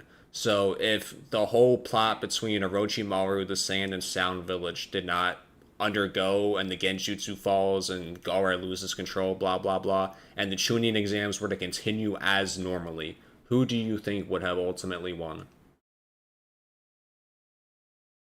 Well, if it was gonna change and be different, Gara was already doing some offlandish shit. He wasn't really even trying to stick to the plan to begin with. So really no say to see if he would have brought the monster out. But if the monster wasn't brought out, I think that shit could have went a little smoother. Maybe we wouldn't have to relocate or stop everything. But at the same time, if monster did come out and shit, Gara was probably definitely stomping his opponent or somebody, just period in general, because the motherfucker is so bloodthirsty. Sound probably wouldn't have had too much of an issue. And I'm trying to remember because this was another part that I was falling asleep at. No, I so feel like so this Double series. picture of the roster real quick. so I the feel like the chain of sound events. the sound Yeah, is one of the villages that attacked. We're talking about the people who were in the exam, like Gaara, Sasuke, Naruto, etc. The yeah. Well, that's sound what I'm is one saying. of the So like, villages that attacked, okay. not a Well, participant. gotcha. Gara, I feel like his trajectory would have been different. Shit would have went south there and then, rather than it moving, being relocated, and having to chase his ass around and everything like that. It was pretty crazy to see his form in that egg, that shell. That shit was crazy. I was like, what is to come out of this? Um, that was nuts. I feel like did Naruto fight there, or was it in a different location because of Gara's bullshit? Naruto fought Neji as the first fight of the exams, Yeah. or Okay, the cool. final of the exams, I should say. So I feel like the real question we're gonna have to ask is who was gonna fight who? Whether would have been Naruto versus Shino, Naruto versus Tamari, or Sasuke versus Shino, or Sasuke versus Tamari. Because the way the roster was set up, Naruto and Sasuke were personally, I think if the Chunin exam going unamended, I think Gara would have beat Sasuke. You're gonna have to Um, repeat pretty much all of that. I pretty much got what he was saying. Yeah, I understand what you're saying. I did hear probably more than he heard. Um, I'll let you repeat it and then I'll. yeah. what I'm getting at is I think the question really boils down to who's gonna fight who, because the winner's gonna be Naruto. Shino and Tamari just don't have the stuff, in my opinion, to take either of those three down. Right. And I think if the exams had gone on unamended, Gaara would have beat Sasuke. Maybe Naruto as well if the Shukaku hadn't come out of Right. That's why I was kind of maining those three because the other three I'm not even like worried about because they're yeah, kind of just Shino gonna and get Tamari. trashed. Like, imagine if it had boiled down to Gaara versus Tamari. That would have No, that's not even fair. It's not even funny. I mean, shit, that would have just been like leisure for like, oh yeah, they just want entertainment. it's like But watching an episode of Super Nanny where the toddler bitching his older sibling. Like, right. So this is kind of why I was focusing Sasuke, Gaara, and Naruto because they were kind of like the only thing that was really going to come out of this fight. But I kind of do agree with Tom. I'm just trying to give it the base of like if it happened this way or that way. If Gaara doesn't lose his shit, maybe there could have been like an interrupted team up that fucked Gaara up before that state. But if Gaara actually goes and initially goes through, if it doesn't change location, then it's most likely going to be looking like that because Naruto's not leaving Sasuke, vice versa, and Sakura's same ordeal. So wherever they were going to go, if Gaara needed to follow one, he was getting all three of them, I'm sorry, and but he's not going to stop Sasuke at versus one. Gaara uninterrupted is only ending with one of them dead. Right. And that's my point. It was going to be a battle to the death. Like it's not Yeah. even like, all right, we got to respect you. Got that. That's a point to you. No, Gar is out for blood and blood Yeah, it only, wasn't gonna and he end as has one to of them have wouldn't move. blood. Yeah, like he literally has to feed. So I feel like, He needs to unfortunately, remind if it did himself why happen he's like that, alive. right? Yeah. I feel like it would have been like that. It would have been the unfortunate. But fortunately, the fortunate has happened. Still a great scene. Everything that unfolded, it definitely put more of a twist on the plot, which I like to see. I like when things get confusing, when there's 5 different people and focus on 14 different objectives. You know, you're bouncing all around and there's so much going on. It's just like, what is going to happen next? Yep. But yeah, if that was the change, I honestly think the other three, no matter how you put them, you know, Sasuke, Naruto, and Gaara were coming out on top. Gaara, if lost control and centralized, he was gonna demolish anything in his path. If it was vice versa roles and it wasn't fought out the way it was, and everybody got away or did whatever they needed to do, I think that he probably would have been double team, tag team. The other two would have caught up, and then it would have just kind of been a fight off until whoever's side had more people standing or whoever was depleted first. Yeah, without spoilers, all I can say about Naruto versus Gaara is that if the Shukaku hadn't come out and the I'm pretty Chunin smart, exam so don't hadn't fucking don't give me uh, something too straight up, because I will put two and two together and no, get no, no, because I'm 5. gonna be talking about a movie, so it's All right, cool. completely All right, you non-canon. got it. You got it. Without spoilers for the movie or impression of Naruto, all I can say is that, in my opinion, if the Shukaku hadn't come out and the Chunin exam uninterrupted, Naruto probably gets the dub over Gaara as opposed to Sasuke, only because of Shadow. Dan, you probably know what I'm talking about if you recall the third Shippuden movie and how that went.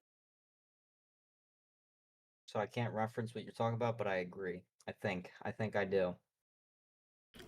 I disagree primarily because Gara not having his level headedness there, like, yeah, he was a lot more of a rampaging powerhouse, but him not being all there mentally was a big thing. And in the context of if Shukaku's not taken over and Sakura and Sasuke's life aren't in risk for Naruto to get those crazy mental amps to then tap into the Nine Tails chakra and use those shadow clones and then tap into it even harder to summon Gamma Bunta and then do the combination transformation, like all that shit. Like there was a lot of context on both sides as to why Gaara and Naruto were fighting at the level that they were fighting during that fight. Yes, Right. very true, actually. You are right because Gar was literally belligerently. He was almost fucking crying to himself in the shell. Like he was legit losing his mind, rocking back and forth. You do actually have a really good point on that, so I No, redact my answer. because and to elaborate on what he said, which they were fighting, like it just goes to show because we go forward into the Tsunade Surge. Because just I mean, yeah, he has the Rasengan down. He's just not fighting it. Like, I think another big thing for it is obviously what happened after the Konoha crush started between Naruto and Gaara happened, but as the guys had just laid out, there was a lot of context as to why Naruto was extremely mentally amped during that moment. Um, when Naruto was coming up the stairs as Gaara was coming down, remember when him and Shikamaru go past Gaara and Naruto is and like they shitting himself to the point where he's like, no, Yeah. Sasuke cannot fight him, he's going to die. Like Naruto Yeah, I was remember. shitting himself. He So was. if the Yeah, events that's so if another good. the point events that of what happened don't happen, then Naruto probably goes into a fight against Gaara just as scared as he was there, if not even more. Yeah, and even he's gonna more, freeze up even and more not because even learn what he just applied. Like he's literally just now learning patience and the control of chakra. He is fucked going into that fight. and you're right. It's definitely even more fear because, like I said, that fight between Sasuke and Gaara only ending in a death match with Sasuke dead. Yeah, Right. Naruto might have the anger and the desire for revenge going into the fight, but he's gonna quickly remember who he's up against, and he's gonna go in his shorts, and that's gonna be it. So I guess in some sense though, you could also argue kind of how I just said, like having Sakura was a big mental amp. That could also be something that like causes a Nine Tails rampage in itself. Because we One saw hundred. what happened with Haku killing Sasuke. Yeah, we saw what happened when Naruto thought he was dead. Yeah. No, 100%, and I agree. This is another thing I was talking There's a to lot of Logan about. nuances with this. Yeah, Yeah. there's a lot of times I actually said this within the last week. Like you're literally not gonna see anything like it. Like there's literally a character going down and giving their last swing. They hear the right voice out there. Like that character connection to connection is the most powerful thing, period. It's Like you one of the literally most gain the energy to beautiful get up things. and go farther. It was one of the most beautiful things that Naruto Ninja Storm 3 did in their little original storyline. Um it's unrelated to the show, but there was this storyline where basically the Chunin exam happens again, and it boils down to who was crystals session to partake in the fight. Final fights against Kakashi. And it was Naruto versus Kakashi. I'm talking everybody's cheering because they're like, holy shit, this little dude is really about to box the White Fang's son again. He's been thrown around for the past 30 minutes. Why is he getting up? Like, Yeah. Uh, yeah. Also, shout out to Gamabunta for proposing the combined transformation. If he hadn't had that, there's no shot that he and are beating the One Tail. Like, right. I don't have an opinion either way towards that. I can honestly make some pretty good arguments for Gamma. But on to the last question of the Chunin exams. From a scale of 1 to 10, what would you rate this arc and why?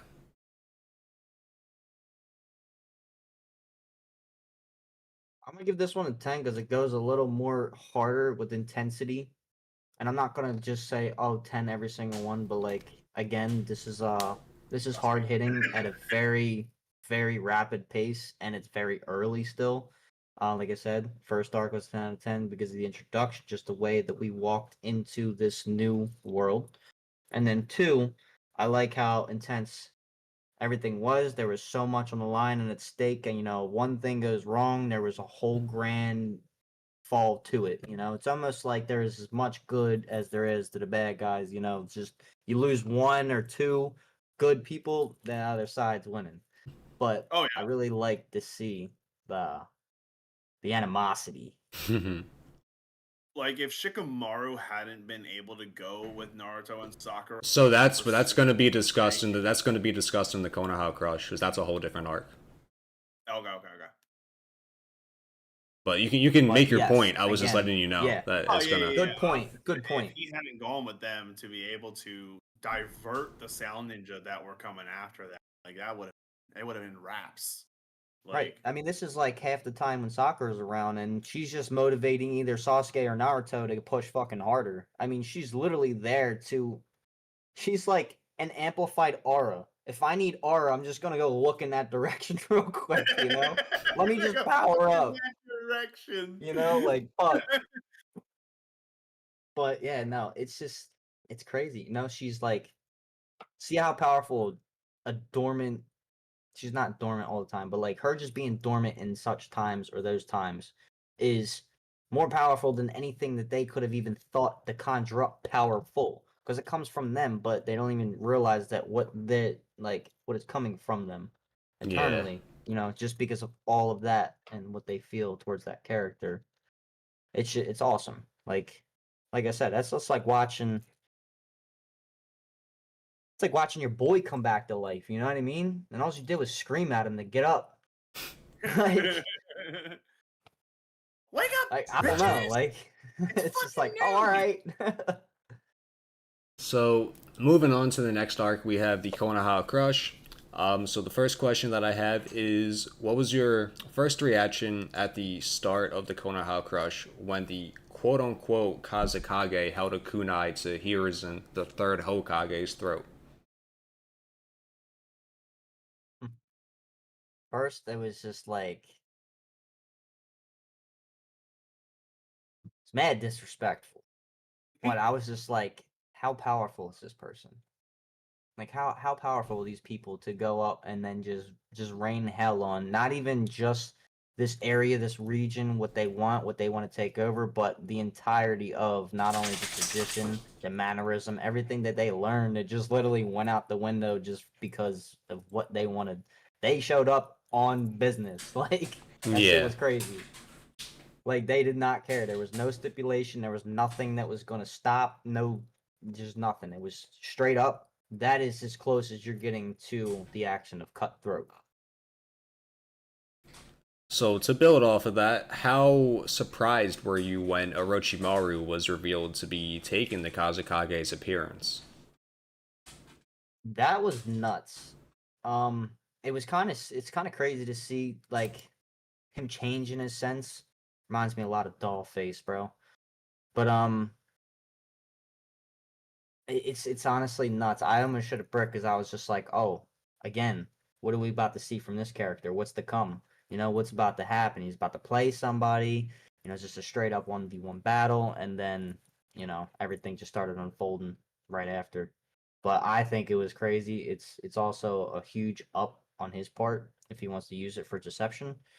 But at the same time, it was just like, what the hell? You know? Yeah. It's almost like watching everybody else's favorite or their specialty come out for the first time into play. It's just like, oh shit. So that's what you've been hiding. Right. Right. It's like, all right, I got my eye on you. Yeah, Orochimaru is kind of a really insane character in a sense. Like, he's just belligerently like just evil. Oh That's yeah. perfect way to Like sum him just up as a character. yeah, That's literally. put it though. Every arc will no, not even that. Just every anime or good story show movie like needs a evil like but that motherfucker's evil. Even Frieza turns around and gives Goku a little bit of energy to battle the rest of his battle. Bro, that guy's not doing that shit for nobody. He's going to hand you the shit that came out of his ass. All right? Like he's going to say hold on to that. It's funny how evil you talk about him being because when I think of Orochimaru, I think of his voice actor Steve Bloom, and then when I think of Bloom, I think of Bloomhouse and how they're always putting out like super quality horror movies or Right. like dark thrillers or dark suspense, and I'm like, this this role It's a couldn't have thick fallen into the atmosphere. lap of a Yeah. more apt person. Right. It's a thick atmosphere when you're getting into people and characters that are like that. Like you gotta also look at like the real the life guys, like creating a person like that is really not the most normal thing off spin. There's usually something we came from or built or gained strength from. So it's always good to have these characters as a reminder too. Create. Right. So it's nuts. There's a lot. Like, again, we'll go all the way back to the beginning. This is art. This is art in the making. Like, Yeah, and insane. this is why I had to give anime a chance. More anime. Like, let me correct myself. Because I grew up on this. I never really fully watched it throughout. I watched all of it, but it was never in chronological order. Now, I actually sat down 3.5, 4 years ago now and watched it 2 times back to back, start to finish. 700 plus episodes. Canon, movies, everything, all the way down to fan animation. So I'm really happy that I've actually. The abridged version, though. Yeah, I've seen some janked versions too, to where they're the funnies. Look, I've seen a little bit of Boruto too, and that's Team 4. and it wasn't like a little bit. It was just like a scene or two, just because I heard them saying such and such, and I was like, but yeah, I need to catch up. But hey, it's Mo Howard. So, but I really liked it. This next piece isn't really going to be, or these next 2 pieces aren't necessarily going to be questions as much as they're going to be more discussion points. And for the first one, we're going to be going into just kind of analyzing the battle itself, as well as the narrative implications of Orochimaru versus Hiruzen. Oh, that's hard to talk about. Hiruzen? Knowing what you and I know without giving too much. So, Hiruzen, the third Hokage. How do you spell that? Hiruzen. Hiruzen. Oh yeah. I know this guy. Old head. I know that guy. So, obviously, the fight starts with the Konoha crush starting, the Kazekage capturing the Hokage, and then the Kazekage actually being Orochimaru, which Hiruzen was pretty privy of rather quickly, but I just don't think he had like the concrete proof he wanted to act on. Yeah. I thought that was so crazy.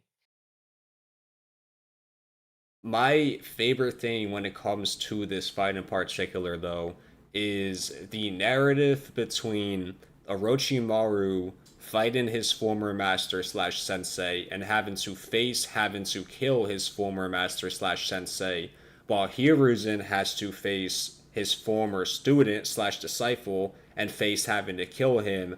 On top of that, Orochimaru then plays with Hiruzen's emotions even further by bringing in the first and second Hokage via Edo Tensei, 2 people who the second Hokage was his literal sensei, but the first Hokage had also been a mentor to him as well. So you have master versus student versus master versus student, and basically this infinite loop due to Orochimaru summoning the Edo Tensei Hokage. Another thing I wanted to point out, this isn't related to the narrative, but when the Edo Tenseis are coming up, Hiruzen was like shitting bricks at the idea of the third coffin coming up. Just make sure you keep that in mind. That's going to be something important, let's just say. Anyways. Yeah. It also spawns a lot of memes. Yeah. So just wait, I'm going to have my own.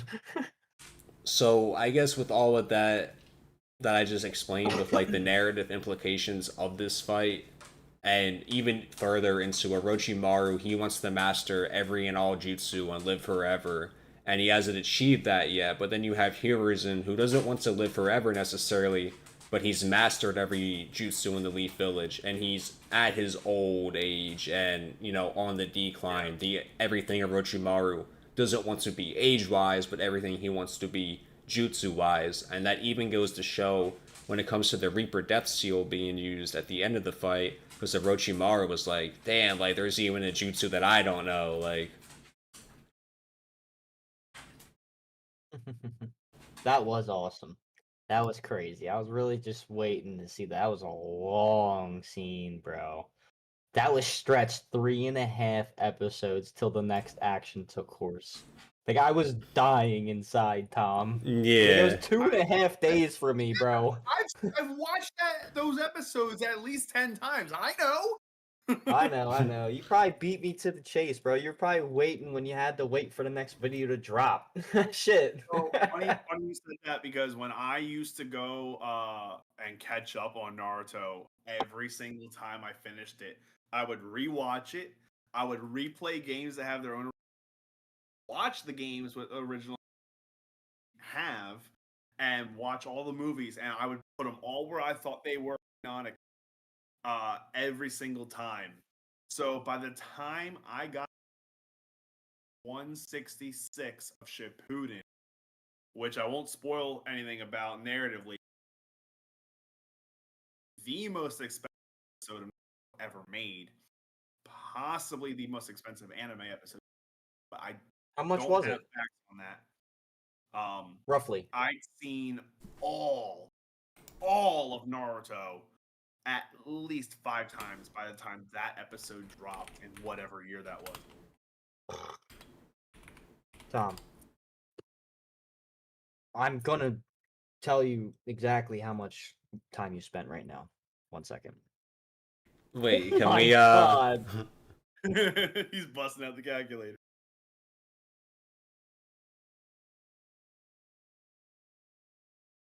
You said how many times? 5? At least. Dog, you got 80,000 minutes, roughly. There's probably more in Naruto. Yeah, and that's not including the time I've spent playing the watching the games and watching them. It's 717, boys. That's crazy.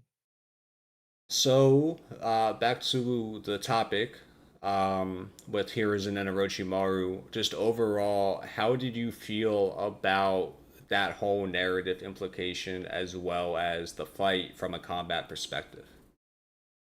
From a combat perspective, I like how there was a lot of jujutsus used. There was a lot of different things they were pulling out of the arsenal.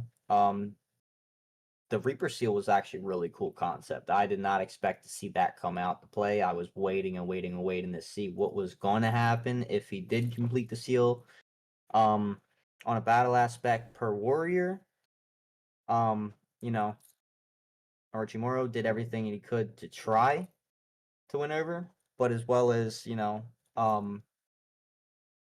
Hokage, he pretty much just gave it his all and went out like a true warrior. You know what I mean? Like he did that down to the very last second. Like it was almost perfect. Like that was the perfect way he was meant to go, protecting everything that he fought and lived for while in his last fight showing and demonstrating some of his best jujitsus.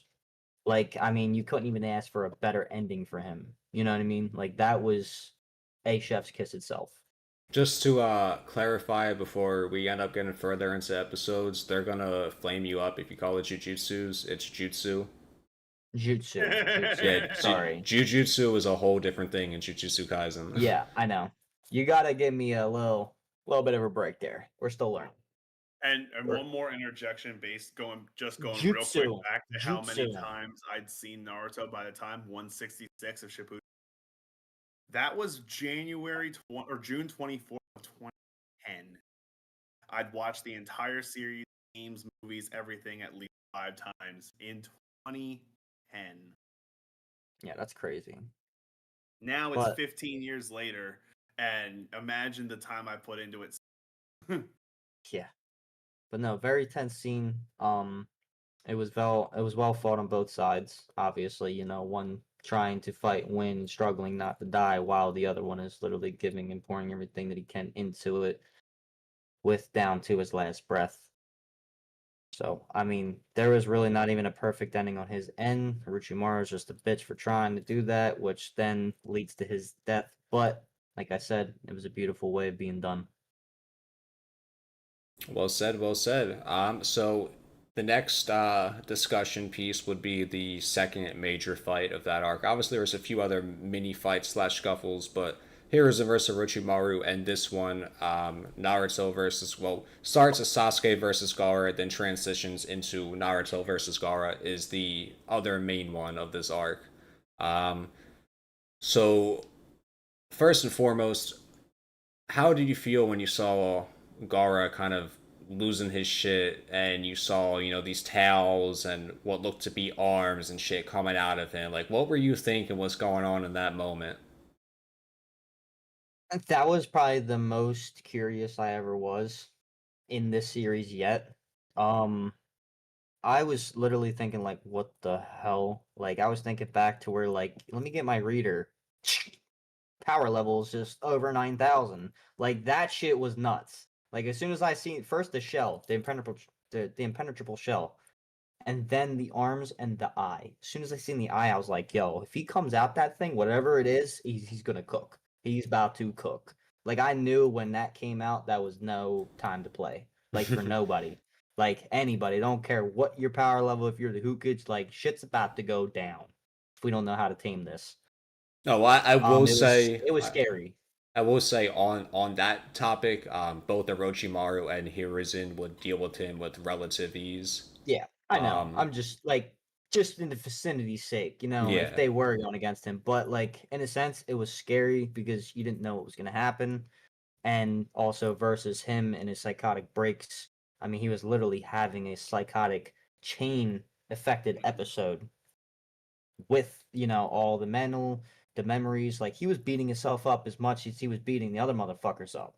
So it's just crazy. He's such a really weirdly versed character. But yeah, that was nuts. That was a nut fight. yeah. I mean, just in general, between Sasuke pushing his limit to try and use a third Chidori, and then Yeah, everything almost that happens died. with the curse mark from there. I thought it Naruto was Yeah. coming crazy. in last second, with him and Sakura. Sakura immediately almost is taken hostage and out of the fight, which Sasuke is already out of the fight by the time that they get there, type shit. And Yeah. it Right. just means, all right, Naruto, it's time for you to lock the fuck in. What are we gonna see? What do we see? Not Thousands of And I shadow really, clones, Gamma yeah, Bunta, that and a was awesome. combination. not to Now, mention yeah, the third shot, but also the cursed fourth shot that he did with the Chidori. Like that's crazy. That's what I'm. yeah, So he was only able to do two shots. The third shot was the curse mark when the curse mark came out. I thought he did a fourth with the curse mark. yeah. Not So in like, that fight. just I the know way for a that, fact in at least one of the games they reference that fight with the titles of a couple of his Chidori. Like the one is the forbidden third shot, and the other is cursed shot in the game at least. So I know those. I truly if he actually did a shot. yeah. But no, wrapping that up and that how everything folded. I mean, it gave Naruto for once and foremost, my boy, the spotlight. They handled motherfucking business. He also, in the sense, gets to save Sakura. So, wow, Sakura. I Sakura. can't talk. I Saruka? know, I know. Sakura, I can't talk. My tongue is literally like doing that thing to where you talk too much. Like I almost can't get my words out. Sakura and Sasuke. So it was awesome to see him finally get his spotlight. Everything unfold. You get to see Gaara go fucking nuts. And what the hell else did I have? It just slipped me. First and Something foremost, else though, about like Saruka? it was good.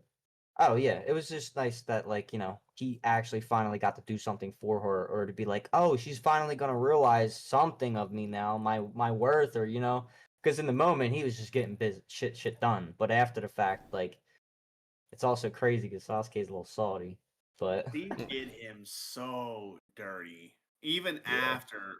Oh, you yeah. don't know that I conversation. don't know anything, but yeah, um, You'll yeah. find out soon. I have some So really good predictions right now under my belt, and I'm very confident on three of them. Two of them, Shoot. two of them, Animonium, and you guys know because I brought them up was with the two girls. They're just, I feel like they're just gonna put belt to ass soon. And three is Pervy Sage. something about this motherfucker, bro. With your favorite character, I feel like he's trying to mac. I feel like he's trying to smack, and it's just only because he's. Yes, I mean some things and situations force them to be together. Like, but he has to go out twice, and he's usually only going out to suffice for himself. And there's other women and bitches and everything there, but then he's bringing her.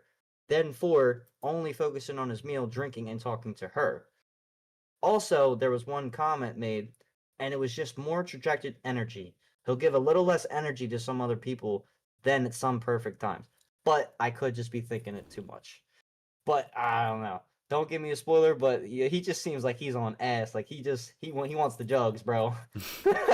So, like There's actually a huge joke in the Naruto about that, and I can't wait to experience I it. know it's your wife. so what stood out to you from both Shino and Kankuro in their fight against each other? Between who? Shino and Kankuro, Bug Boy versus Puppet Boy. No, he answered the question correctly. Yeah. Yeah. No, I fucking hate Bug Boy. It was Bug Boy and who else? And Puppet Boy. Puppet Boy. Oh my Dimension god. Pinocchio. Oh my god. Hold on. Dude, these are the two least favorite characters. I'm just realizing. Seriously, these are my two least favorite characters in Naruto. I'm not even kidding you. I don't know who takes the cake. Either Buck Boy or Puppet Boy, but bro, they could put them in the box and chip them off. That fight was fucking. That fight was. It was crazy because it was weird. You didn't understand how it was going to unfold. And then you see like their specialties. I'm like, this motherfucker controlling bugs and parasites, and then he has got a puppet. So I'm looking at like the differences and like the versatility is crazy. So it was cool to see it all unfold, but at the same time, like it didn't put me in the hot seat like I'm watching Gara go nuts, or the Nine Tails out. But it was kind of cool in the context of a chiller fight for more thought out fighting. Because in a sense, they're a little less physical, but they have to think more out. Like him, he's got to be protected. That puppet is his shield. Mhm. Like, and then on the other hand, Bug Boy over here, he's not the strongest in the world, but I think it was pretty cool to see that he could control bugs and also, slip venoms, parasitics, anything like that. Like that's actually a crazy. It's crazy Like what strong if he you think did about against it. Saku in the preliminaries, Right. where he If you had do them it plug right, in concussion tubes. yeah, if you do it right, you can literally kill something or somebody without moving, blinking, or even being heard. Like that's so it is pretty strong in its way. It's just so It crazy. doesn't It's get OP. talked about a lot at all throughout the core series. But that's like the Aburame clan's whole thing is espionage. Yeah. But I liked seeing Bubboy kind of, make a name for himself in a sense, gaining to be a little bit more of a liked character by me because I did like him less than that scene, believe it or not. Same thing with Puppet. Kind of knew he was gonna get his shit rocked. He's picking himself up off the ground. I kind of liked seeing that. So sorry if I'm biased, but that's just it's my opinion. Sorry for anybody that likes Puppet Boy. He's cool in a sense, he's all right, but like I don't know, man. His face with the ears just fucks me up, throws me off. It reminds me of like Adventure Time with his mask, but sorry. But yeah, Got Puppet Boy's Finn the doing his Human thing. under that shit. He's doing his thing. Oh, I love that. Bro, I never even thought of Finn being under there, but now it's all I'm gonna fucking think about. Bro, I was sitting there so like bent out of shape one day. I'm like, bro, this is Finn. This I is might Finn. draw it now. I might draw it now. Bro, you had to draw it. Look, you got to do half So, Finn I and hate it half so of much, him. I'm You got to so do a half compelled. and half face. So, last question before we get into your overall ranking. Did Shikamaru's quote unquote sacrifice, the idea that he was about to pretty much go 1v8 and send himself to die for Naruto and Sasuke, for Naruto, I guess technically Sasuke, but Naruto and Sakura is what I meant to say, um, along with Asuma's ultimate interference. Did that surprise you? And if it did, why or why not? And then who was about to sacrifice herself? One more time. Name Shikamaru was about to he sacrificed Shikamaru. himself. He sacrificed himself to take on the shinobi that were telling them. But Yeah, he resigned Shikamaru himself Nora. dying. yes, Nora. yeah. Um. Also, if I were you, it's not gonna matter with Shikamaru, but don't look up character names. You're gonna spoil yourself. Okay. No. Yeah. I mean, I close it as soon as I go out of it. No, I just mean like you're Um. gonna search up a name and then the first result after for autofill is gonna say Yeah, death.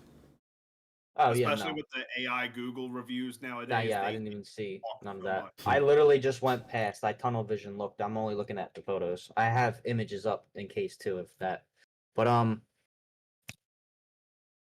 it was cool. Like it was a patriotic act, but at the same time, I don't think he was equipped for all that. 8 motherfuckers. But then again, like I'm still growing. He's still a little newer to me because like this is just freshly like introduced, not too long ago for me at least. The last week, but it would have been interesting to see him pretty much try to go balls deep, you know. But I don't think he would have came out alive. Yeah, I mean, I think that's highlighted also by the fact that Asuma had to step in. I mean, there was Yeah, there was and another shinobi hiding in the trees that Asuma had killed, and when the shinobi that Shikamaru was fighting were like, "Yo, come kill this motherfucker," it was actually Asuma that came out and killed those motherfuckers instead. right, and even if he The got that actual far, form he was still movement gonna is get there. interfered. Shadow up the tree, but he couldn't get it. What do you say, Right, Tom? I said that was also highlighted by how Shikamaru knew the dude was there. He also did, but he knew there was someone else up in the trees, and he didn't have the reach. right, and even if like he did go through with it, there was still somebody and another force waiting, so like it wasn't gonna look good either way, but it like again, it was another scene that just happened to happen the way it did for a reason. So glad that it's just like that. No main no mains are lost or anybody died that we care about. So but it was interesting. It was awesome to see his tactics and stuff like that. Shadow. I never like really like even thought that you could think of a jutsu to be like, yeah, I want to control a shadow. It's fucking crazy. Yeah. It's so cool of a like an aspect to think because like you're thinking like oh, I want to be strong, I want to be invulnerable, I want to fly, I want to like this dude's controlling your shadow movement like a shadow, like that's just Yeah. nuts. Yep. You can't run from your shadow when Shikamaru's around. Right, and he doesn't have to bring it out of you. He doesn't have to summon anything. Like it almost probably is so self-efficient to himself. The only thing that he has to strain is the force battling it. Like it's You're crazy. gonna see some really cool Inoshikacho animations throughout this series. Awesome. So, last I question can't wait. for the Konoha Crush is on a scale of 1 to 10, what would you rate this arc and why? This one, I'm gonna give this a confident 10. It's a more strong, confident 10 than I said the last time because it is getting intense. It's getting intense. There's a lot more of my favorite scenes coming into play. Shit is just getting only realer and realer. I'm liking to see how not only am I learning what's what to come, but now I'm also forming predictions and I'm actually starting to feel like, I'm getting a really good reading accurately on predictions. So it looks like I'm doing a decent job on pretty much judging and learning about my characters and trying to categorize them. Um I love it. I can't wait to see what happens. Like I said, bro, I'm waiting to pop Naruto on right now. Like, but yeah, amazing. Heartfelt, the warrior, the fighting aspect, everything is a 10 out of 10. Your mannerism, your combat, your plot, your your motion. It's all tied in so well. Awesome. Tom, in that case, do you want to do the CBR Goku article? Shit. Is that Oh! because that'll The only thing definitely is be a that shorter of a topic. yeah, you know what? Fuck it. Let's knock it out. Bet. So, chat, Just now that we top one out. have the first three Naruto arcs out of the way, we were going to conclude on the search for a Tsunade, but due to a little time constraint, we're going to move on to our next topic, which is an article titled 15 OP anime characters that could one-shot Goku. Wait. Um, He's None of already this exists. disgusted. All right, we're gonna put it. All right, continue. So we're gonna go through it, just have our fun, talk our shit, debunk. This will be the last category / segment for today's first episode. The Naruto topic will carry on in the next episode, as well as some other stuff we have planned and whatever else is relevant during that week for us to talk about then. So, with that being said, Dragon Ball fans tend to hold Goku in pretty high regard, at least when it comes to his sheer power. After starting off as a wee baby with a power level in the single digits, Goku eventually trains with the literal gods of his universe. Considering how strong he's become, it's hard to imagine him getting one-shotted by anything. As strong as Goku is, however, there are several characters out there that will make a total ragdoll of the Saiyan. Compared to some of the most powerful anime characters out there, Goku's supposedly overwhelming strength is adorable at best. In fact, these individuals can beat Goku without even breaking a sweat. Updated on March 8th, 2024. Almost 40 years after its initial debut, Dragon Ball's Goku is still the measuring stick for anime power scaling. However, there are more contenders for this status than ever, including a slew of characters that are strong enough to one-shot the legendary Saiyan. This list has been updated with even more information on characters powerful enough to take out Goku, as well as to adhere to CBR's most current standards and formatting. I'm not gonna lie, I almost said Legendary Sanin where it says Legendary Saiyan, because we're literally being reminded of them so much where we are in the series, and Saiyan is so close of a word to Sanin that it almost just rolled off. Let's Alright. roll into the cap. Sugar, ChatGPT get was the on some fuck shit out. when it made this list. Yeah, so Tom, Sugar actually could though.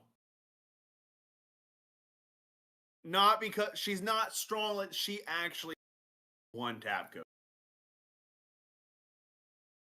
Can I see like what? for the most part, the characters that appear in One Piece are nowhere near as strong as Goku, or for that matter, any of the Z-Fighters. However, there is one unlikely candidate from the series that could potentially defeat the legendary Saiyan with a single touch: Sugar. Thanks to her Hobby Devil Fruit, Sugar can transform any individual that she touches into a toy that is subservient to her will. Assuming that Goku does not have some natural form of defense against Devil Fruit abilities, Sugar could easily catch him off guard in a battle between the two. Yeah, like, how was? Yeah, literally all. Yeah, well, that's like, hey buddy, that's a and he'd be fucking like, 10,000 hey, mile pal. stretch. I mean, yes, it She makes can't the even list, touch him. but Like, yeah, dude, Dude, that's she would just walk up like an unassuming childlike thing. That she's 22, by the way. here's my argument. And she would just be like, "Hi," and he would go, "Hi," and then they would go like this. you see, and turn this him into a fucking. This is my argument. I'm about to like literally like have an aneurysm here. like hasn't So Goku this is literally? out of the slew, the fraction. This is a 3/8 out of a fucking 1% for me, right? 3/8. She doesn't even have to like. She literally has to not even get lucky. She's literally the fact and the chance of that even happening is less than 0.000000001. But it You have can to happen understand if it's Goku's under the personality, circumstance. though. He's gonna be so Yes, like, he is "Oh, hey, more. she's a good person," and then Yes. she's Oh, gonna touch hey, him. I'm Goku. Yeah, I get it. But You see, the yeah, thing is, like, she could con him with that. I don't know if it'd even work on him. I mean, we've seen Goku have literal like reality manipulation, durability, combat feats. Then that's the thing. Like we've seen some crazy reality warp and shit that really shouldn't be tanked get tanked. It makes the list, but again, it's not a straight up opponent. So I don't want to count it. It's one of those things. It's one of those things where it's like Tsukiyomi. Like the ability itself, like would GG, but it's like good luck actually in Itachi's Right. case not getting him blitzed before you land Tsukiyomi. This fits in Yeah. the hacks category for me. It's not a So straight up a Valorant win. Nanika's ability to grant wishes makes them incredibly dangerous. Just because of how upset the scene made me, I'm not mad about that. That's honestly probably Yeah, you guys are going to right. be better talking on this point than I'd be because I don't remember enough about Naruto. Nanaka is pretty much her power is to grant a wish, but there's stipulations. She Yeah. asks for 3 things. And once all 3 of those demands are made, she would then make the wish. And the wish itself, however severe or big the wish is, that weight carries over into the next wish. So if the person going for the next wish fails to complete one of the 3 things, then their punishment and death will be basically the same equivalent weight as whatever the wish was, which can cause like whole populations to be wiped out because of the way that it all chains together. It's really weird and complex, especially going off the top of my head with it. I'm knowledgeable on it, but not that deep. But even by Hunter x Hunter's Celic standards, Nanika is quite a unique character. The body possessed an entity housed from the mysterious Dark Continent, which is said to be home of the most dangerous threats in the world. Nanika's power stays. Oh my god, I can't read. Nanika's power stay true to this reputation, and under the right circumstances, she can grant almost any wish imaginable. Goku's time in Dragon Ball franchise makes him well versed in wish granting, but even he is vulnerable to the abilities of Nanika. Although the Hunter x Hunter character could have a virtually no defense against Goku's raw power, they could still one-shot him with a single wish. So this one is kind of like in the same sense as like the ability, like theoretically would You can't even get around Nanaka. Like that's just how it is. Like it's basically some fate type shit. yeah, that is yeah. It's basically like if you would have wrote Goku's name in the Death Note type shit. Like, yeah, you're not really beating him, but like you're also one shotting him at the same time. Right. Nah, that's an acceptable. The anti-spiral has multiple ways to beat Goku. And Tom, if we need to speed it up or if you need to call What it, the hell is just let us know. this? Yeah, I'd like to let's do a little less of the reading as if on the characters we're knowledgeable. All right. Well, we can always put a pause on. We can go to 10 and leave 10 for next time. We could do 5 each. Yeah, I'm down with that. That's actually great. Okay. Alright, so the anti-spiral has multiple ways to defeat Goku. I don't know who this is, but abilities what is this guy? listed. We have reality warp, alters It's the from very Gurren nature. Lagann. Gotcha. Reality warping, probability fluctuation, mind manipulation, time travel, and mimicry, existence erasure, and elasticity. Um, no stranger to galactic level threats, especially after they're pitted against multiple other universes. Even Goku's Ultra Instinct form would struggle against the final antagonist of Gurren Lagann. Yeah, you were right. I probably mispronounced that, but you were right. Yeah, The anti-spiral. kind of solid. The anti-spiral is the collective consciousness of a race of beings known as the anti-spirals, and it can. I mean, this is all cool, but it's like, what Dragon Ball characters, like when you get to like that high, stupid scaling point, can't do all of this as well? Like, you know what I mean though, these are cool, yes, but it's like when you get to the super high tiers of like Dragon Ball, whether it's super or in the game Scowlin or any of that stuff, this is common stuff. Like characters Yeah. just kind of whip this shit at the fly. Yeah, a lot of these are base principles of training techniques. Now this Like, one is inch. I did not expect to see Julius on this list. Hold the fuck on. Julius Nova Chrono's time magic only requires a single touch. Dragon Ball and its subsequent spin-offs are full of dangerous fighters, yet one thing that Goku and the Sea Fighters rarely go up against is actual magic. Magic users like Babidi and Fortune Teller Baba rarely engage in direct combat, so it remains to be seen how the franchises... I'm sorry. Say that name again. Baba? No, Baba? the other one. BB. BB? Bobbity, as in bibbity bobbity boo. Oh, Bobbity. Yeah, I know Bobbity. Bobity's that guy that was weirdo that had the control over what's his name? Yeah. I remember So Bobbity. it remains to be seen how the franchise's protagonist would fare against the powerful wizard like Black Clover's Julius Novachrono. The Wizard King's time magic is more potent than any other character's magic, and that's not true. By touching his opponent, he can manipulate the age of their body, allowing him to one-shot even his strongest opponents. While Goku's fight with Hit in the Dragon Ball Super introduced him to individuals capable of altering time, he's never faced a threat like Julius. So Julius is interesting because like AP and power wise, like he's not on that level. Like there's metas for it. There's metas for it. Good ones at that. But where I would commonly scale Julius, I wouldn't have him at that level. But speed is where and hacks, but speed in particular is where it really starts getting interesting because Black Clover characters are fucking fast. Like Yeah, Let me make an really. extension on this moving at though. like 15 quintillion times the speed of light one time. Yeah, like you can get that as early as like Elf Invasion Arc, Asta, and Mary Leona. Like, I know. you know what I Now, mean? I'd like to make an extension on this because, all right, so I like the Hit comparison, but then again, Goku adapt during the fight to counter how Hit. So, like, he could. This So is why the whole Goku thing- couldn't face 1 because second, he can though. always adapt. the whole thing with Julius and the way his time magic works, though, is not only is he able to reverse and forward his age and the person that he like gets his hands on whatnot, but he's able to, with the power of his mana zone, create an area that his alone I can't say the true size of, but his alter ego, let's say, version of that monozone covers the entire Clover Kingdom, which is a huge fucking monozone. And within that space, time doesn't even like move. Like time is frozen. And in order to be able to move in a timeless space in the first place, you need boundless levels of speed. Yeah, Yeah. like Gojo, right? No. Well, Gojo's not even that fast. I'm not even gonna bang on Gojo like that. Gojo's fast for a JJK, but Yeah.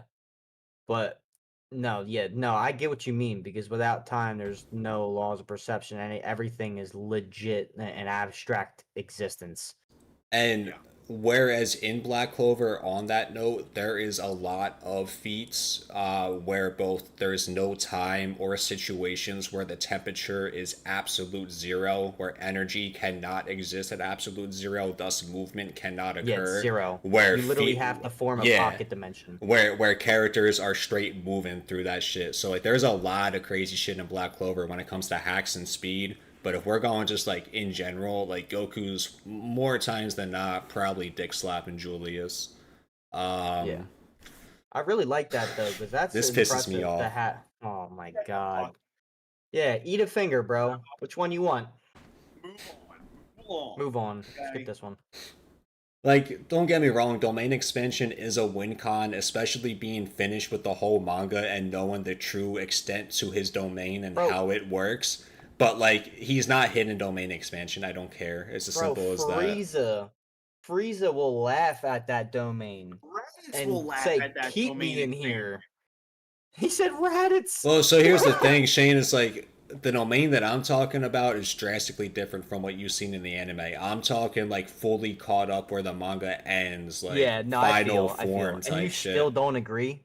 That's awesome, actually.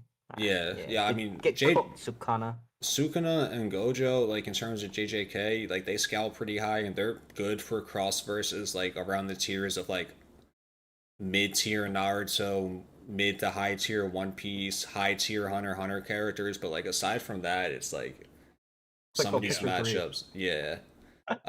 Okay. So here we can do Zeno as the last one. But a verse that's not even touching the admirals in Piece has no business being even put in the same. I'm not even mad about this, but why the fuck is he on the list? I mean, why not?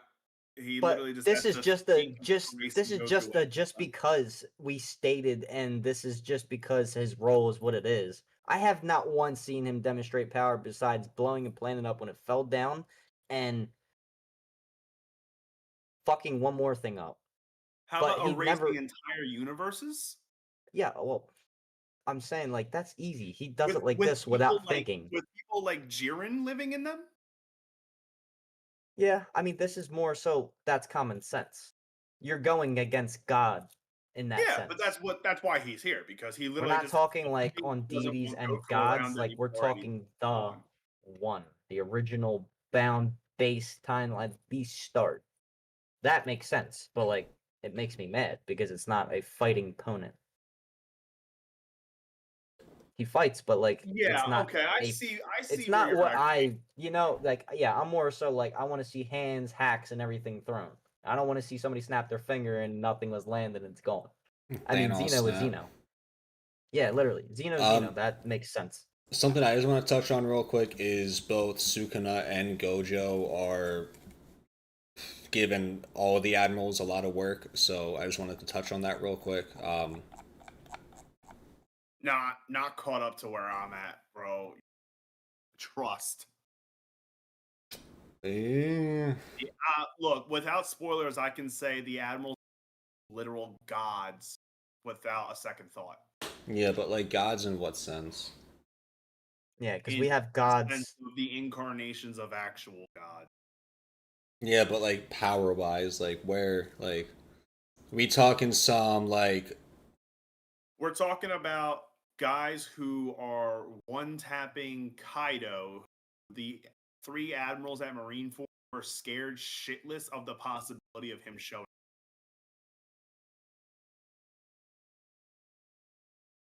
I'm talking okay, but guys that I'm are I'm asking for like at this point, guys that are at least 2 to 3 times stronger than in Marineford. stronger than who? Whitebeard, and he had a Kainu shitting in his shorts, and a So Kainu's the strongest of the three admirals. what I was asking for was like power level, like AP slash like where would you rank that, like their speed, like that type of stuff. Not like how they would compare to or what they've done compared to other One Piece characters, but like their power level to compare to Gojo and Sukuna. Like we talking multi-conti, we talking small planetary, we in the middle with the moon level. What? It's hard to judge small planetary is so goddamn large, but we're talking like at the very least a One Piece continent power level, like, and that's a casual glance for some of the characters, In and the terms admirals still stand above them. in terms of like hacks and whatnot, like because the main thing with Gojo is like they're gonna need like kind of like how Luffy in Gear 5 has a little bit of a form of bait Okay, you know what? manipulation, Okay, yeah, Axe like Toon Force, real, like, but like Toon Force to the extent that like they'd be able to get through Infinity, which has very specific conditions to be able to get through. now you're talking over my head. I don't know. Nah, he's making really good arguments. He Honestly, this is, is but all he's things talking I over would my head because he calculate knows too. I don't know this shit. Yeah. We'll take it as it is, with a grain of salt, and then kind of just add it to what you think, your opinion. That's the beauty of anime. We all get to see it what we want and how we want to see it in our heads for beautiful discussion topics like this. Yeah. This has been a great first episode, though. Hell yeah, very great first episode. Covered a lot of Awesome. topics, got a lot of time filled in, and we even got some stuff to come back to next episode that we didn't finish. But with that being said, chat, everyone that's been watching live, thank you for hanging out and watching the show live. Like we said at the start, the focus of the podcast when we're not doing viewer slash chat based segments like hot takes or debates with the community, etc. We're more focused on the podcast itself. Whereas when we have categories that involve chat, we're going to be actively reading chat, that type of stuff. But our focus primarily is the podcast itself. Even though it is recorded live, we're kind of treating it like if you were watching not the news in the sense of how we're reporting shit, but like the news in the sense of like everything is going as it goes and there's like no very little to no outside interference or looking at this, you know what I mean? Like So that's kind of how we've been formatting it. But that rambling aside, anything you guys want to say? You go first, Tom. Go ahead. Um, these two are two of my closest friends as creators. Aren't already checking out Phobic and Silence Feeds Me. Definitely go hit them up with a follow. A lot of great GTA content. Phobic, I don't even know what the hell you're doing these days, but Animonium and music. say I've been with this dude since. What year did we start streaming? 21, 20? Yeah. His content has never fallen off. So if you're not following him, go ahead and do so. Indeed.